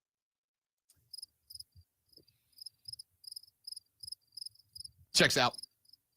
Anyway, if Clemson wins this game over the number 4 team in the country, according to the AP poll, not in the Robbie remix, where Florida State is ranked number 7 in the poll, which of course we will readjust and re-release on Monday. But as it stands right now, this win does not vault them back into the playoff picture, but it does elevate them. They win this game, they're probably going to be ranked somewhere around number 19, 20, up there with Colorado, Miami, and, well, Duke. I don't know that you can rank them above Duke at this point, right? There are going to be some other ACC teams, Duke, North Carolina, Miami, all undefeated, who stay ahead of Clemson and can't be jumped until Clemson starts knocking them down or they get knocked down by somebody else. But will they get up again? You're never going to keep them down. Okay. That being said, we're going to check on Danny during the break. The fact that this line moved a full 1.5 tells me that the betting public truly saw last week's 2 games and thinks Florida State had got a real chance to lose this game. If Florida State wins this game, a lot of Clemson fans. I'm going to drink a lot of beer tonight, Jim. Budweiser. Going to feel that way. Back after this for hour 3 of the Rob Brown Show. Overreaction or make sense next on the Fan Upstate. Wow, that's a long thing, Jesse. Do what? I was looking at the stream. Oh. It's a dissertation. All right, Jesse, hang on. I'm coming to you. Yeah, it's attention spans. I can't. That's a lot, dude. His comments so long it blocks us off This the is stream. like As you guys know, I'm a Clemson guy. With that said, our recruiting seemingly hasn't been as good as the last few years. We don't use the portal. We have major issues with the offense, and it seems that Cade doesn't have what it takes between the ears to get it done against tough opponents. That may be a little harsh, but we can't ignore that every game we are all sweating every play. It's the first time in a while where I feel uneasy about our offense every time they play because of the fumbling. Turnovers were a problem early. They were not as much against FAU, Jesse. Right. A lesser defense than what you're going to face Saturday for sure. So I saw our esteemed colleague point out that Clemson's defense is within the top 8 statistically in America in points allowed, whereas Florida State is not inside of the top 100. And I would point out, wow. So a team that he can't stand, and a team that he at least is in like with, and okay, you go ahead. So I think that there's a couple of things at play there. I think the first is you've got to take into consideration quality of opponent, because FSU has played back more difficult games in all 3 weeks than Clemson has. LSU is better than anybody that Clemson has played. Southern Miss is better than Charleston Southern, honestly, and FAU. And Boston College is better than FAU and Charleston Southern as well. So I don't think that that's a fair metric to use in week 3. I think that doesn't really come into play until you get to like week 7 or 8, and you've had a much larger sample size today, or at that point in the season. You are playing the best team you have played offensively, defensively, and special teams this week if you are Clemson. That being said, I don't think it's unfair to look at what Boston College did, know that Florida State has proven that, or has not proven themselves on the road, and expect Clemson to make something happen. But as far as your off-the-field takes, you're spot on. Your recruiting is still fine, Jesse. It's not bad. You're still going to be bringing in top 15 classes. But if you look at the teams that are top 4, they're one of two things. Either they are schools that are notorious for having boosters with bottomless pockets, Texas A&M, or they are schools that have recently been playing for either a semifinal or a finals berth when it's all said and done. And Clemson has not done that. Again, they were 2 points away from it last year. You beat South Carolina. Clemson's in the playoff last year, in my ever so humble opinion. Lonzo does not agree with that. But I think they would have. I think they'd have snuck in. I think they'd have bounced one of the Big Ten teams as an ACC. No, strength of schedule will come into play, and at least last year ACC was not good. So that argument aside, by the way, the Super Spy will join us on tomorrow's show. That argument aside, the transfer portal thing does hurt. And I saw somebody on Twitter the other day, a Clemson reporter, that was like, you know what the frustrating part about this job is right now is that every time anything goes wrong for Clemson, all the lazy people are going to run straight to Dabo doesn't use the portal. And I'm like, but you understand that's a reason, right? Like, I compared it to, I said, that's like a dude driving down the wrong side of the road and gets in a car accident and then goes, all anybody wants to talk about is why, driving down the wrong side of the road. Yes, that's kind of a major contributing factor to this incident. If it's not, then that means the coaching has went downhill and they don't know what they're doing there anymore. That's what that means, right? There is talk that Wes is wearing thin his welcome as defensive coordinator right now. I don't see it. I don't agree with it. I can't wait to see that amazing offense, though, that we heard so much about, that TCU offense coming this weekend against FSU.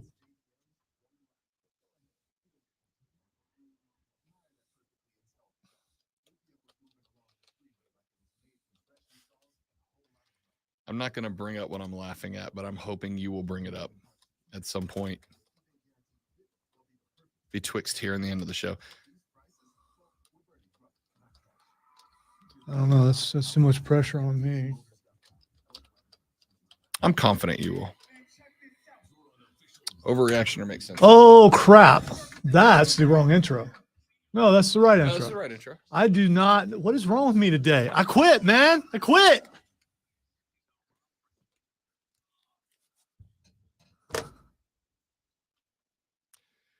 The third, the final, the best, the money hour. The Rob Brown Show goes now, ladies and gentlemen. This is the Fan Upstate. Welcome back, Rich. Happy Thursday, my dudes and my dudettes. Unfortunately, not a great night of Thursday night college football, and we have yet to make it to the Maction part of the year, though it is coming ever so quickly.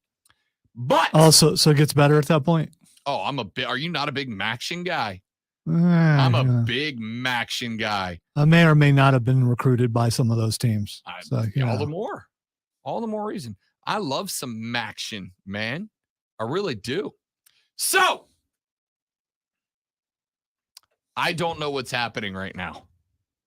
Just dogs and cats living together. Anyway. Yeah, the things got, and so. It happens. No, not to me. It doesn't. I'm going to blame the guy who was producing the first hour yesterday. I blame that guy. Listen, if you would like, I can leave right now. No, I prefer you don't, because then I have to go over there and do your job and mine, and I don't want to do that. I really don't. Well, you might do it better than me today. All right. So we have talked FSU Clemson. That line has moved from 3.5 down to 1.5 point favorites are the Noles. We talked a little bit why. And by the way, if you're not joining us on the stream, you should check in during the stream, because we get a lot of conversation off the air, including my man Jesse, who wrote a short novella about Clemson that we broke down and talked our way through. We've had some fun. We've had some shenanigans. Now, ladies and gentlemen, let us play a new game that we have brought to the air. That new game is called Overreaction or Makes Sense. I think you're overreacting. Let's all calm down. This is a huge deal. I think you're overreacting a little bit. I am not overreacting. Remain calm, everyone. This is a big deal. That's an overreaction. Everybody calm down. Look how calm I am. That was an overreaction. Look, let's all just calm down. This is not a big deal. Should I call it overreaction or calm down? I think overreaction or makes sense is better, right? Yes. Okay. I was asking for the expertise of the great one there. Today would not be that day, apparently. Let's do a little overreaction or make sense. All right. The first thing is when a person makes a mistake and it escalates to the point that you can't make it stop. Is that a sign that the end is near or just a bad day? So this is like a really huge deal. I'm just saying, Lonzo, if there comes a day where we go to leave the studio and there's like a van with some dudes and some fancy white coats and they have a big white jacket for you, I'll do the best I can to fight them off while you get away. All right, let's go to our second one. The first one was really important to me. Rob will be able to generate interest in this year's Ryder Cup. That's rugby, right? So this is like a really huge deal. That is golf. Great one. And the answer is, first off, that makes perfect sense because I'm damn good at my job. But here's why you should be jacked up about the Ryder Cup.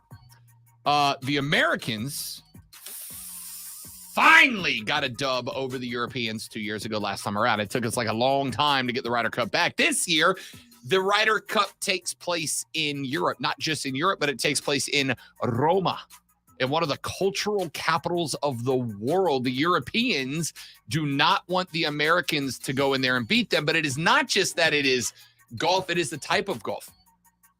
It is guys playing one-on-one. It is match play. It is this dude versus that dude on the same tee box, on the same green. We have seen emotion. We have seen hype. This is the one event that golfers outside of the Waste Management Open, the greatest sporting event on planet Earth.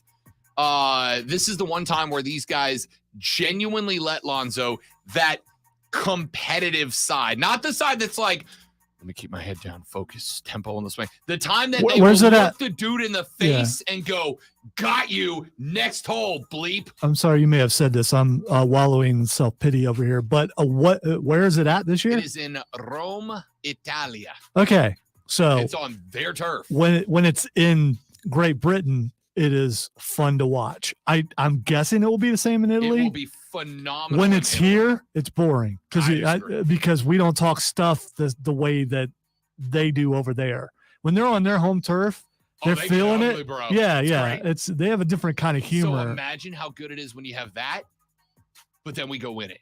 It's the best. It's the best. I will get you all in on the Ryder Cup this year. Book it. Watch it. Do we have any guys that will talk stuff this year? That's the thing. Are we going to have the calm, quiet guys that just go over there and just want to win? You want to beat down, and you want the opponent to know that you're beating down because America. And I hope we got some guys that will do that. We've had some in the past. We got Ricky Fowler going, Brooks Koepka, Colin Morikawa's going, Jordan and Justin are both going, Zach Johnson's a captain. It's going to be fun, dude. It's going to be fun. On top of that, this is probably the best lineup of golfers we've sent in a very long time as well. All right, let's do another one. All right, Deion Sanders will be coaching at a much larger school, like maybe a really big school that's a perennial. No, I'm not going to say Nebraska. That's not. I mean, it may student wise be bigger, but when's the last time Nebraska was relevant? Let's go with back when I was a kid, and that was a long time ago. Tom Osborne. Baby. Yes, way back then. Deion's ingrained for a minute. Not just for the length of time that Shiloh and Shador. Yeah, until I don't know, until they graduate at least. Till they graduate, but more importantly, Zoe, till he shows that this type of class is the rule, not the exception, right? Till he shows that this is going to be consistent, and that if he leaves Colorado, he'll be able to do the same thing elsewhere. He's built a hell of a staff. There's no doubt about that. He's 3-0. That's impressive. We all thought he was going to win 3.5.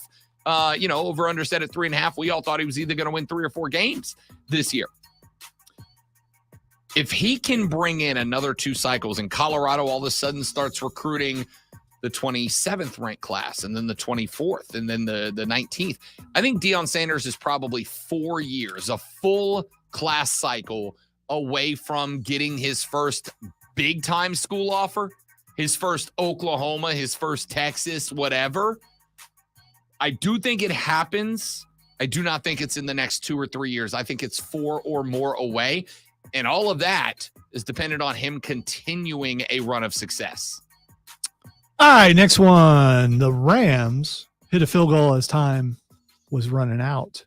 Is this a bad look for the NFL? It's not. So this is like a really huge deal. I think it is. No, it's not. It's only to gamblers. Only to gamblers. It only matters to gamblers. Wait. Here's why it's a big deal. You're right. It mattered a lot to guys like me. Now, I didn't have any money on that game. I didn't want to touch it because it's an LA rivalry. I don't want to touch. It's a California rival. I didn't want to touch it. The line on that game was 7.5. If he doesn't kick that field goal, the Niners bettors at -7.5 win. He does kick the field goal. The Rams bettors win. It's called a bad beat. Now, that in and of itself, it is what it is, because you came in here Monday and what's the first thing you said about it? I want my field goal kicker to get a moment to hit a game kick. Experience in a game that, whether it matters or not, it's in front of an opposing crowd, all that kind of stuff. It's one thing to hit it in practice, totally different thing to do it, in front of the world. I agree entirely, 100%. That's not where the problem comes in. The problem comes in that over the last year and a half, the NFL has officially gotten in bed with gambling outlets, predominantly DraftKings, right?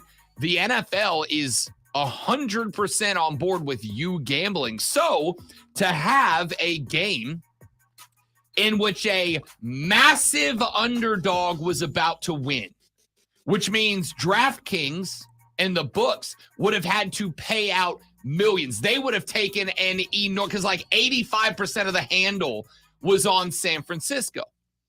If the books end up having to pay $1 billion because they lost with an underdog covering on a cover, or the overdog covering there, and the NFL, who is already under heat for people thinking they're rigging the system, is in bed with DraftKings, and then all of a sudden you have a field goal that we see maybe happen once every 2-3 years. Somebody kicks a field goal in that spot. It does have bad optics to it. I don't think there's anything to it, but a lot of people do. There's going to be a lot of questions, and a league that's already making jokes at its own expense about the script is going to be placed under fire for that. And the problem isn't that the public looks into it. It's that, Lonzo, if there's enough public rabble-rousing about it, Congress starts to investigate. And that's when the NFL gets themselves in trouble. So I do think it is a bit of a deal. You don't have to worry about Congress. It takes them a while to do anything, especially meaningful. Justin Fields had some things to say and then tried to not say them. Is it too early to give up on a guy who won a ton of games at Ohio State, looked really, really good, just made it to the NFL ranks, and has not looked anywhere near why he was drafted where he was? This is like a really huge deal. It makes perfect sense to give up on Justin Fields. I have given up on Justin Fields, and I did it this weekend. Let me tell you why I did it. Because, and Dan Orlovsky did a great job of this. He pointed out that there's one of two things happening here with Justin Fields. Number one, he just can't read a defense. Can't teach that. I mean, you can teach how to read a defense, but you can't teach doing it under pressure in the NFL. You either can do it, you can be taught how to do it, and then you either can or you can't. Or, number two, Justin Fields doesn't trust himself. And there is nothing that will kill a quarterback faster than a complete loss of confidence. Orlovsky pointed out, I think, 3 different plays where Justin Fields looks in the direction of a wide open Bears wide receiver and then tucks and runs. And oh, by the way, if you were listening to the show yesterday, you know that Justin Fields is getting more time in the pocket than any other quarterback in the NFL. The Bears are providing him more time unpressured than any other QB in football, and he still can't do it. It is a perfectly fine time to give up on Justin Fields. Yeah, I'm not giving up on anybody because I'm just not that kind of guy. I respect that. I don't give up on myself. I don't give up on Rob. I'm not giving up on Justin Fields. And I have been in situations, and I'm guessing Rob has too, where there is nothing but chaos.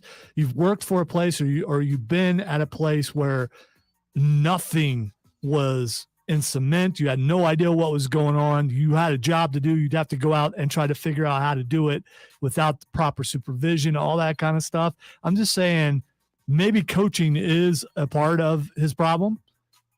He is a part of the problem too. I'm not saying it's not, but I'm saying at the end of the day, if you're an NFL quarterback and you can't read a cover 2 and hit an open receiver, it doesn't matter if you got the greatest coach in the world. If you can't do it, if you don't trust yourself to do it, you're not good enough. If you sit in the eye of the storm and chaos is going all around you, you take a step here, there, or backwards, you're in the storm. That's all I'm saying. That's all I'm saying. All right. The Panthers traded up to get Bryce Young. Was it a stretch now that we've seen what he can do now? Would have been better for them to go for a different player.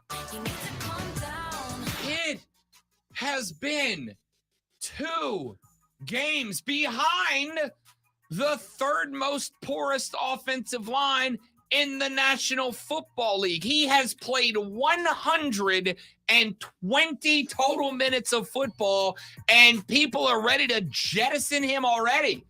GT bleep, oh, my dudes. No, it is not time to question Justin Fields. It is not question to think that he is what? No. Two Sweat has been fine. He has been playing behind an offensive line that is made up of 5 subway turnstile devices. He has played 2 games in front of 2 of the top turnstiles. linemen. Turnstiles he can walk under. He has played in front of 2. What are those things for? Of the top 7 defensive lines in football in my opinion, between Atlanta and New Orleans. He has played in 2 divisional games out of the gate, one of them a Monday Night Football primetime contest. It is going to take time for BY. And if you talked yourself into, oh, Carolina can make the playoffs this year, that's a you problem, dog. That's you doing that to you, not Bryce doing that to you. Well, I have clearly shown that I'm not confident today. So yes, I had myself talked into that, but I'm real, all kidding aside, I'm really worried. I am really worried that they made a mistake. And I hope that I'm wrong. And I'm not the only one worried about that. If we get to week 7 and there's been no improvement, I will join you on that bandwagon. But right now, I think you jumped on too early. As I said in training camp, I thought maybe we were starting to be handed a bill of goods when they started talking about how smart he was. They started ahead of time, starting to throw some stuff out there to pad the fall because they might have known what was coming. When the smart move for them now might be to just let him sit for a little while, put Andy Dalton in, let Andy Dalton. You'll kill whatever confidence he's built. Let Andy Dalton be as bad as Andy Dalton can be. Then Bryce Young comes in and saves the day, and it bolsters his confidence. How will it bolster his confidence? If Hey, he's we sent in another guy. He did better than you, but everything's fine. No, that's the exact opposite, dude. If he's really, really smart, like they say he is, football smart, football savvy, he'll understand that maybe he's just not ready. No. And then maybe he has an ankle injury. What if I told you that right now the Panthers, more than their fans, understand this year the goal was never playoffs? Says the coach of every team that's not winning. Oh, yeah, well, we've got a long-term plan, and once you'll start to see it come to fruition, we need to get all the pieces in play. And once everything's exactly how it needs to be, you're going to be like, oh, okay, they actually know what they're doing. If I told you right now, Lonzo, that I will trade you, the Carolina Panthers go 4-13 this year, but Bryce Young is 80% better as their starting quarterback next year. You taking that trade? So Bryce Young, are you taking the trade? No, I'm not. Here's the why. Here's the reason why. Because your hypothetical was not thorough. Okay, he can be 80% better, but if the team isn't also better, it's still going to be a bunch of losses. So this is not me killing the hypothetical. You didn't spell the hypothetical out better. About a quarterback now. Your complaints about the team. You have been saying it's Bryce. He's too short. He's not there. He's not got it.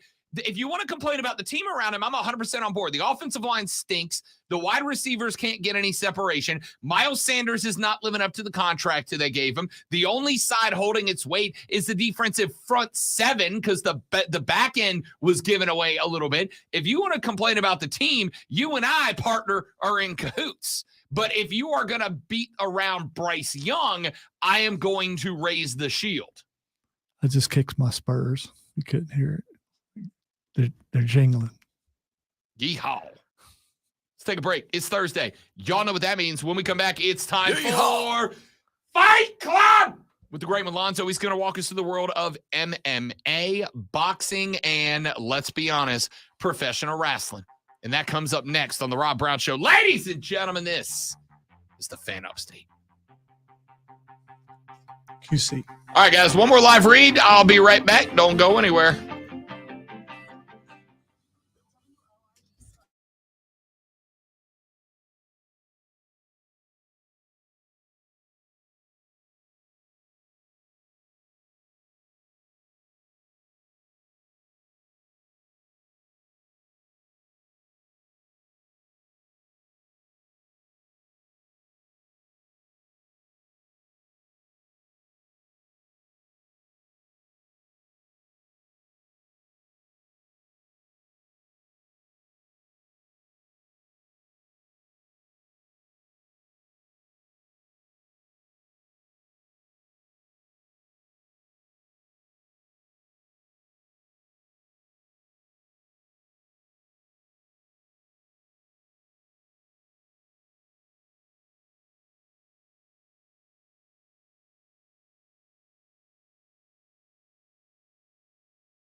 All right, y'all. Thanks for hanging out, amigos y amiguettes.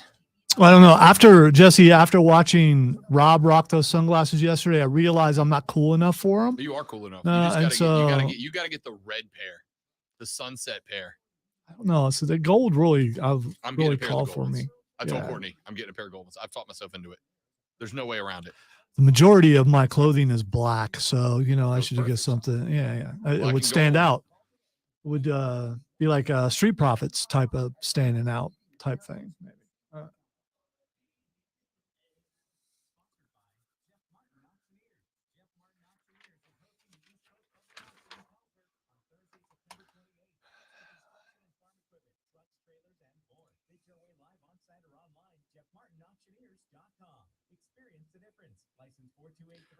Well, Tegan Knox is trending. Aaliyah is trending. Mustafa Ali is trending. I'm guessing they've all been cut. Rick Boogs has been released. No! Yes. All right, I'm back out. I hate WWE again. When's the last time you saw Boogs on TV? I assume because he was still injured. Aaliyah has been released officially, according to SAP. Why would you let go of Rick Boogs? That guy was genuinely wild over. I don't understand it.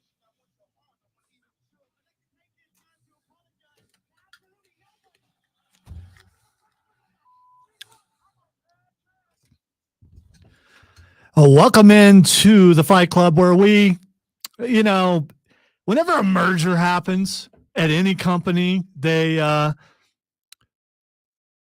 consolidate and go, okay, we've got two of the same position.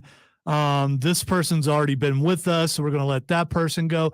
That sort of thing is happening right now in the WWE. We've seen roster cuts happen, I don't know, a year or so ago. And then a lot of those people were brought back because Triple H took over and he brought a bunch of his NXT people back. And for the most part, some of them got some really good storylines after they came back.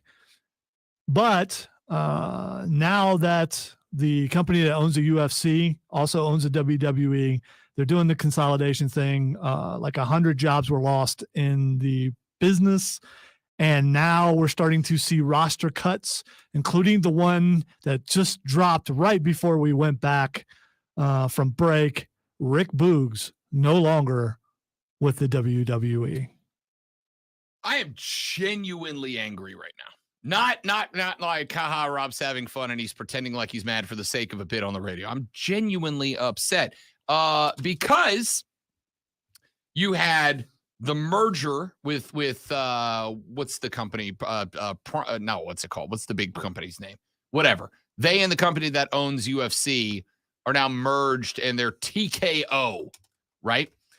And in that deal, everybody in the front office made millions upon millions of dollars. Oh, and by the way, just for funsies, it was announced earlier today that WWE has made a deal with NBC Primetime to launch 4 new network specials in a deal that is estimated to be worth more than $1 billion coming to the WWE. So explain to me why, when you have a guy like Rick Boogs, who is wildly over, you cut that dude who, I promise you, if he's making a single $1 million a year, it's not much more than that, while Vince gets to go do-rag Vince and roll around with another $1 billion in his pocket. This is the kind of bootlicking crap that drives me up a wall. Elias has been released by the WWE. What about Ezekiel? Does Ezekiel get to stay? No word on Ezekiel, but Elias is gone. We know Emma is also gone. Mustafa Ali is gone. So a lot of these, I'm sorry, I know it bothers you.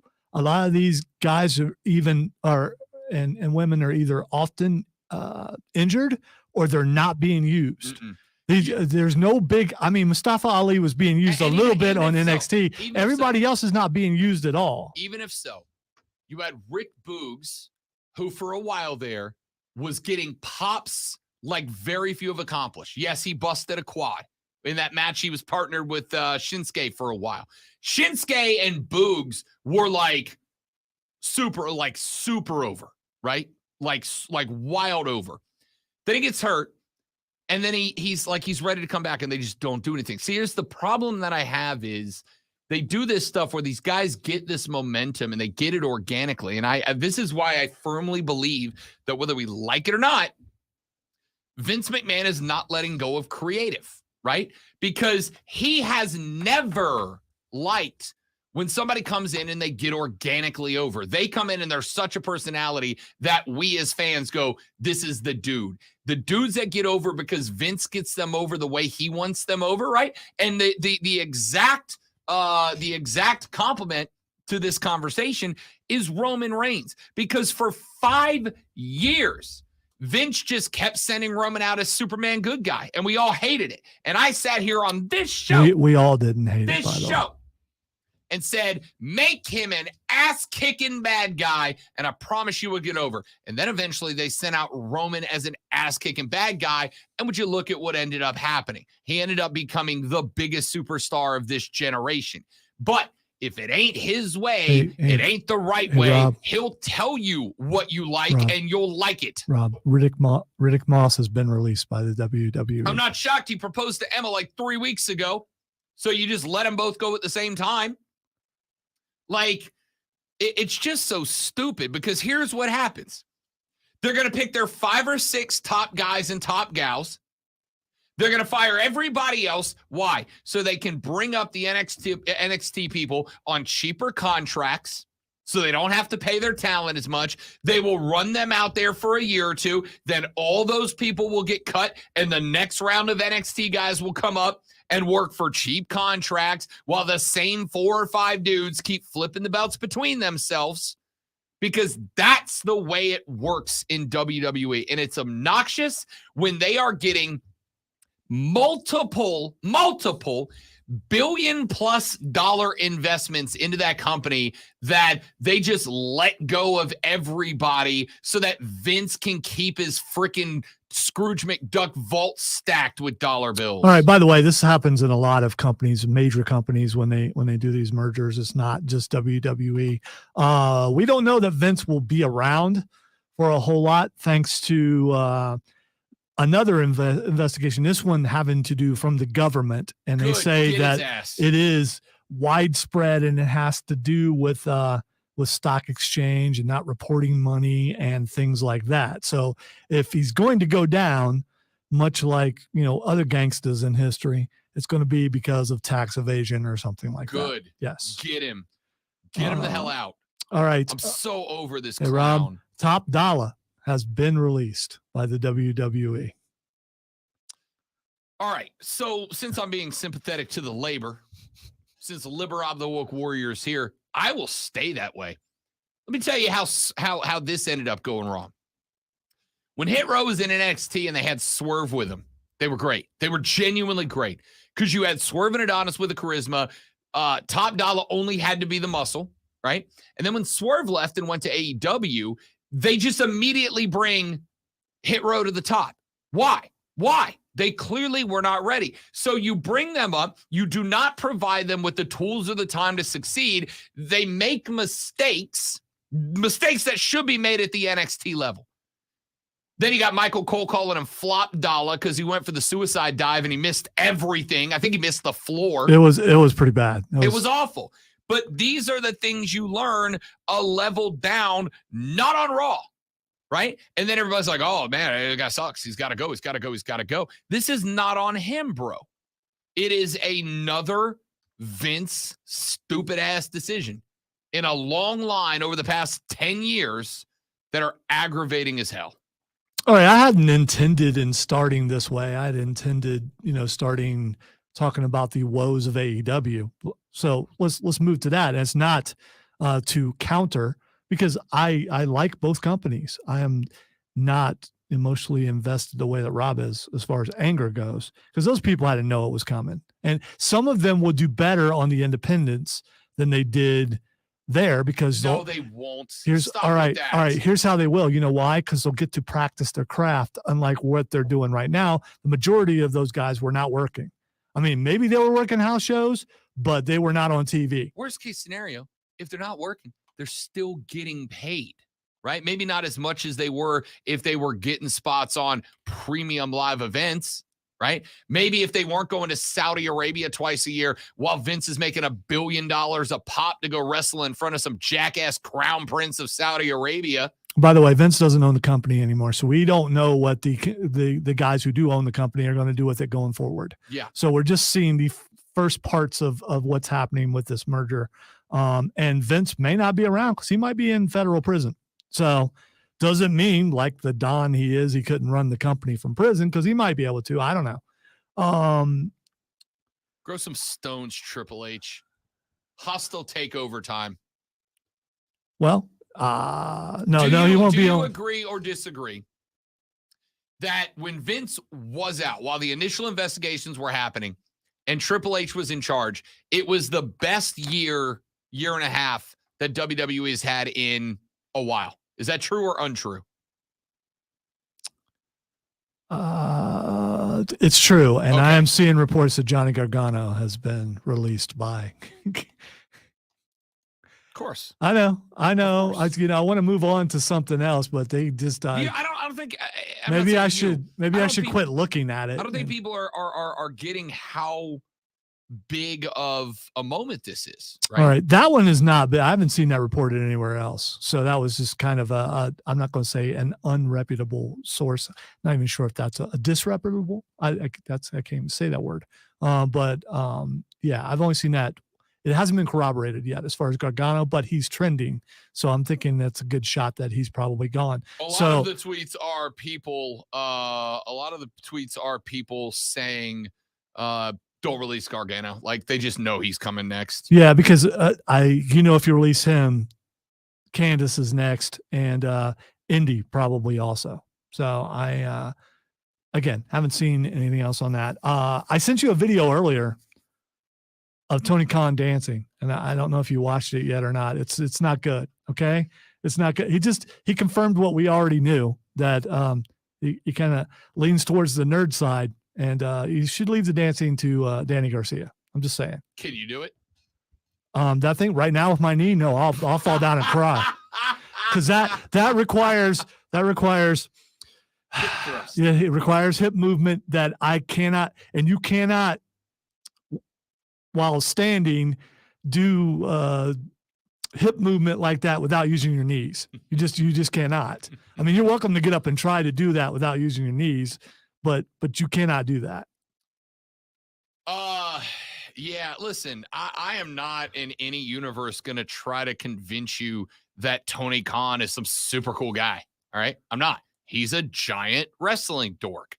He is a giant nerd who just happened to be the lucky winner of the sperm race from his dad and won the genetic financial lottery. Now, I'm glad that to at least some degree, he has used his powers for good to create a wrestling company to compete with Vince and give me something else to watch besides the WWE, which again, I want to be great. It is a company I've watched my entire life. All right, so if you want AEW to be great, don't watch last night, because that was just a bad luck night. It's not just about the bad luck, because there was bad luck, but there was some really bad wrestling. There were botches all over the place. It was so bad in a couple places the announcers said nothing. I mean, there was silence. They had no way to cover it, and it was kind of embarrassing after what the company was able to do in Wembley and how amazing that thing was.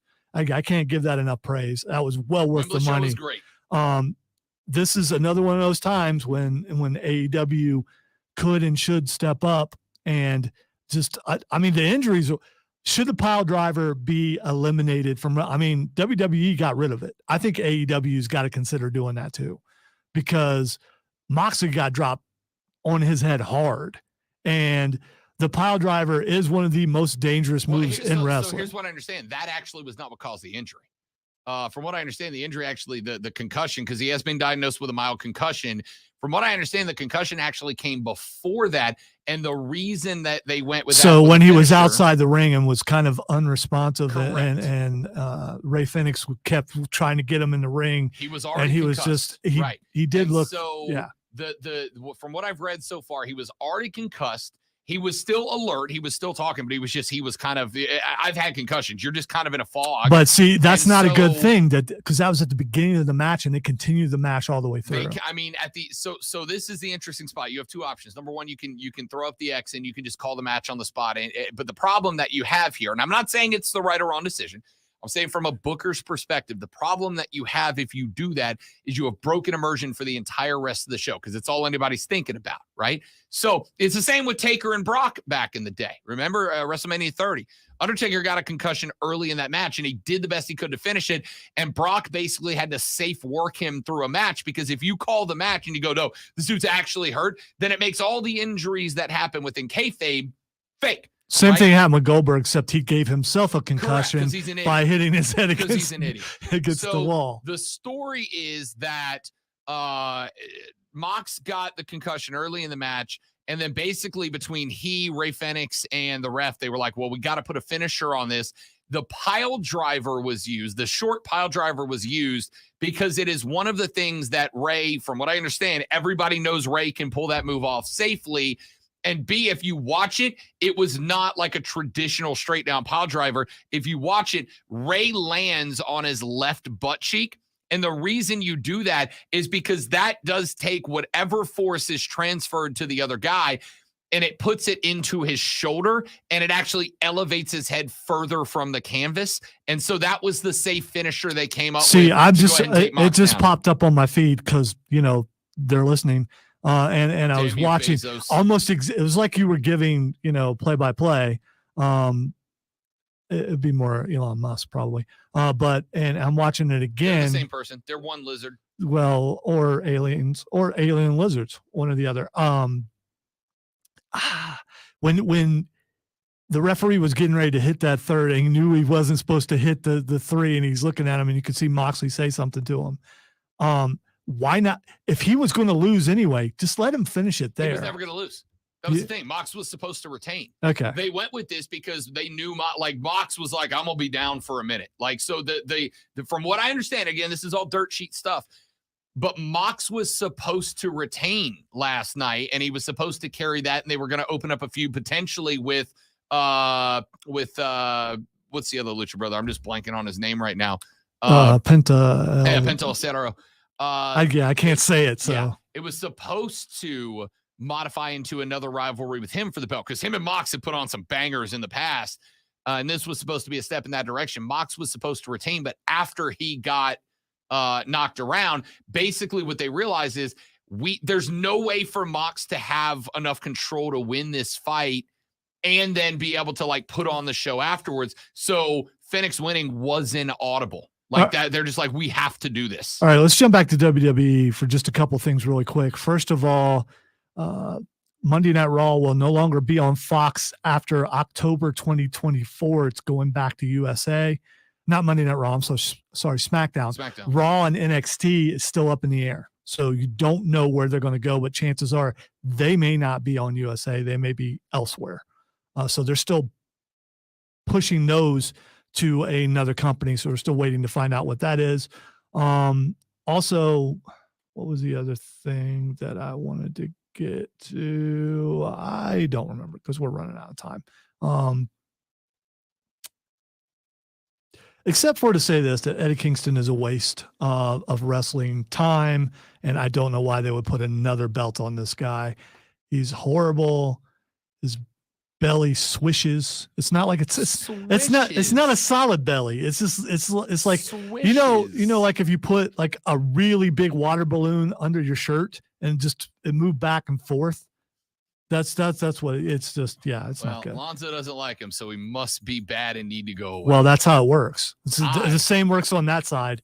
If Rob likes them, they're the greatest person in the world. No, I'm just saying, as long as Eddie doesn't try to run, Yeah, he's great. Yeah, don't run, Eddie. Don't. Back after this to wrap up the show. It's Rob. Wait. We have a pair of Furman tickets to give away. Oh, we do. We do. We have a pair of Furman tickets to give away. Sometimes you're having fun and you forget stuff, and I forgot, and I apologize for that. Furman tickets to the Mercer game in 2 days. So we Saturday. have 2 tickets to give away if you are the caller number 4, and you also get entered into the grand prize, which is really cool. If you win that, you get to do a bunch of extra stuff at Game Furman. day experience. You get to go on the field. You get a free parking pass. You get to go up to the Presidentes Club. The caller number 4 is getting a pair of tickets to this Saturday's Furman v. Mercer match. It's at the house. It's on campus at Paladin Stadium on the beautiful campus of Furman University in the shadow of Paris Mountain, South Carolina. Caller number 4, 844-326-3663, 844-326-3663, wins a pair of tickets and is entered into the grand prize drawing. We're back after this on the Rob Brown Show and the Fan Upstate.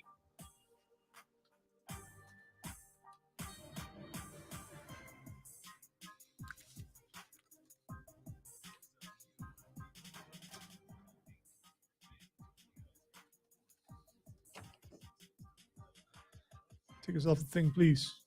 All right, guys, be right back while we give away some tickets. Don't go anywhere.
We don't do deadlines. Deadlines.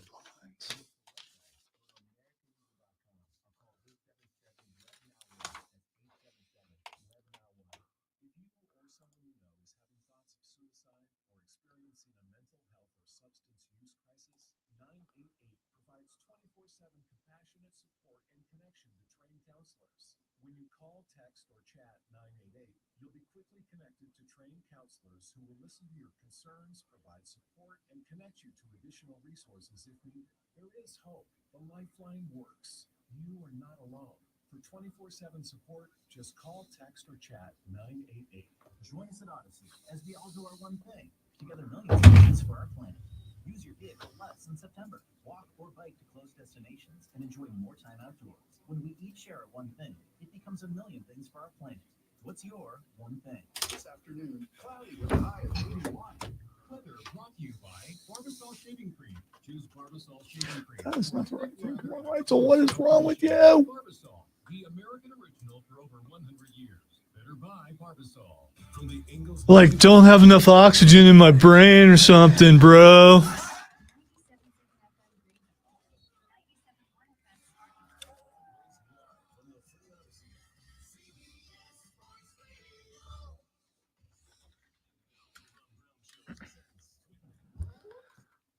All right, time to ask Rob what the X is going on, and he will let us know. The first thing Xing yo is Maurice White. Dude, you got to know who Maurice White is. Maurice White?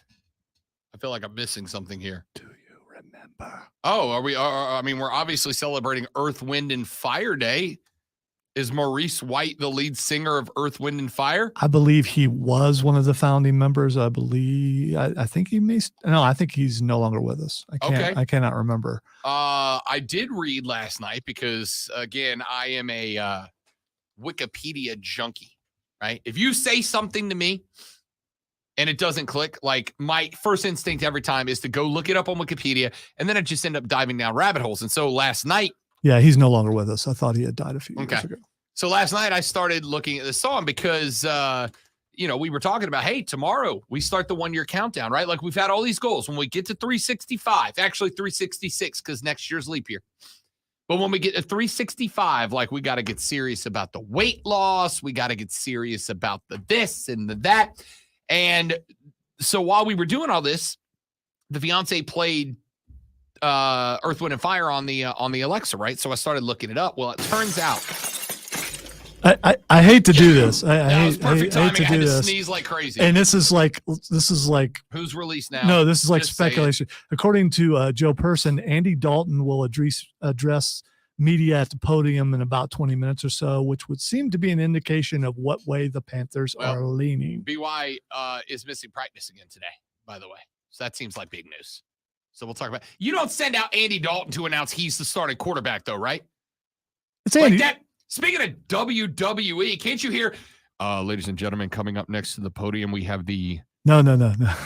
He walks. Andy Dalton. He walks out. He puts his hands on either side of the podium. He just smiles, and the room just empties. No, empty. I hear. Next up, we have the starting quarterback for the Carolina Panthers. By God, that's Andy Dalton's music. As God is my witness, the Red Rifle is back. I'm in. Anyway, it turns out 21st night of September. You know why they picked that night? You know why they picked specifically the 21st night of November for that song, Earth, Wind, and Fire? Because it was the day after my birthday. No, because it sounded the best. They said they tried a bunch of dates, and that's just the one that had the most rhythmic to it. The most rhythmic to it. That's got the most rhythmic. The most rhythmic. Can we just go now? Bye, everybody. Thanks for listening. We're back tomorrow for the Friday edition. We'll give you our picks, predictions, projections, and prognostications for the football weekend. Break that Clemson-Florida State game down, that South Carolina-Mississippi State game down, and more. Have a lovely day. Don't drink and drive. I'll punch you in the face. We'll see you back here tomorrow on the Rob Brown Show and the Fan Upstate later. Yeah! I apologize. My scattered is catching. You're scattered? Yeah, it was catching because you started out struggling there at the end. Yeah, I really did. But you were having sneezing fits too. Which you would think would make you want to go to break on time, but it did not. So.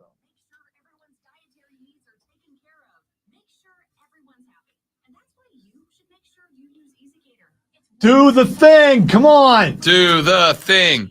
Do the thing. All right, y'all. I got to run because I got a fun project I'm working on today. I will have a video hopefully up for you guys tonight. Might go live during the Thursday night football game tonight. Might do a little live stream. So if anybody wants to jump in and talk some football, I might have that happen because I got a couple of parlays and bets that I think are going to play out towards the end of the game. So we might go live. Anyway, if you want to join, follow the social. They'll let you know when we go live. Have a lovely day. Goodbye.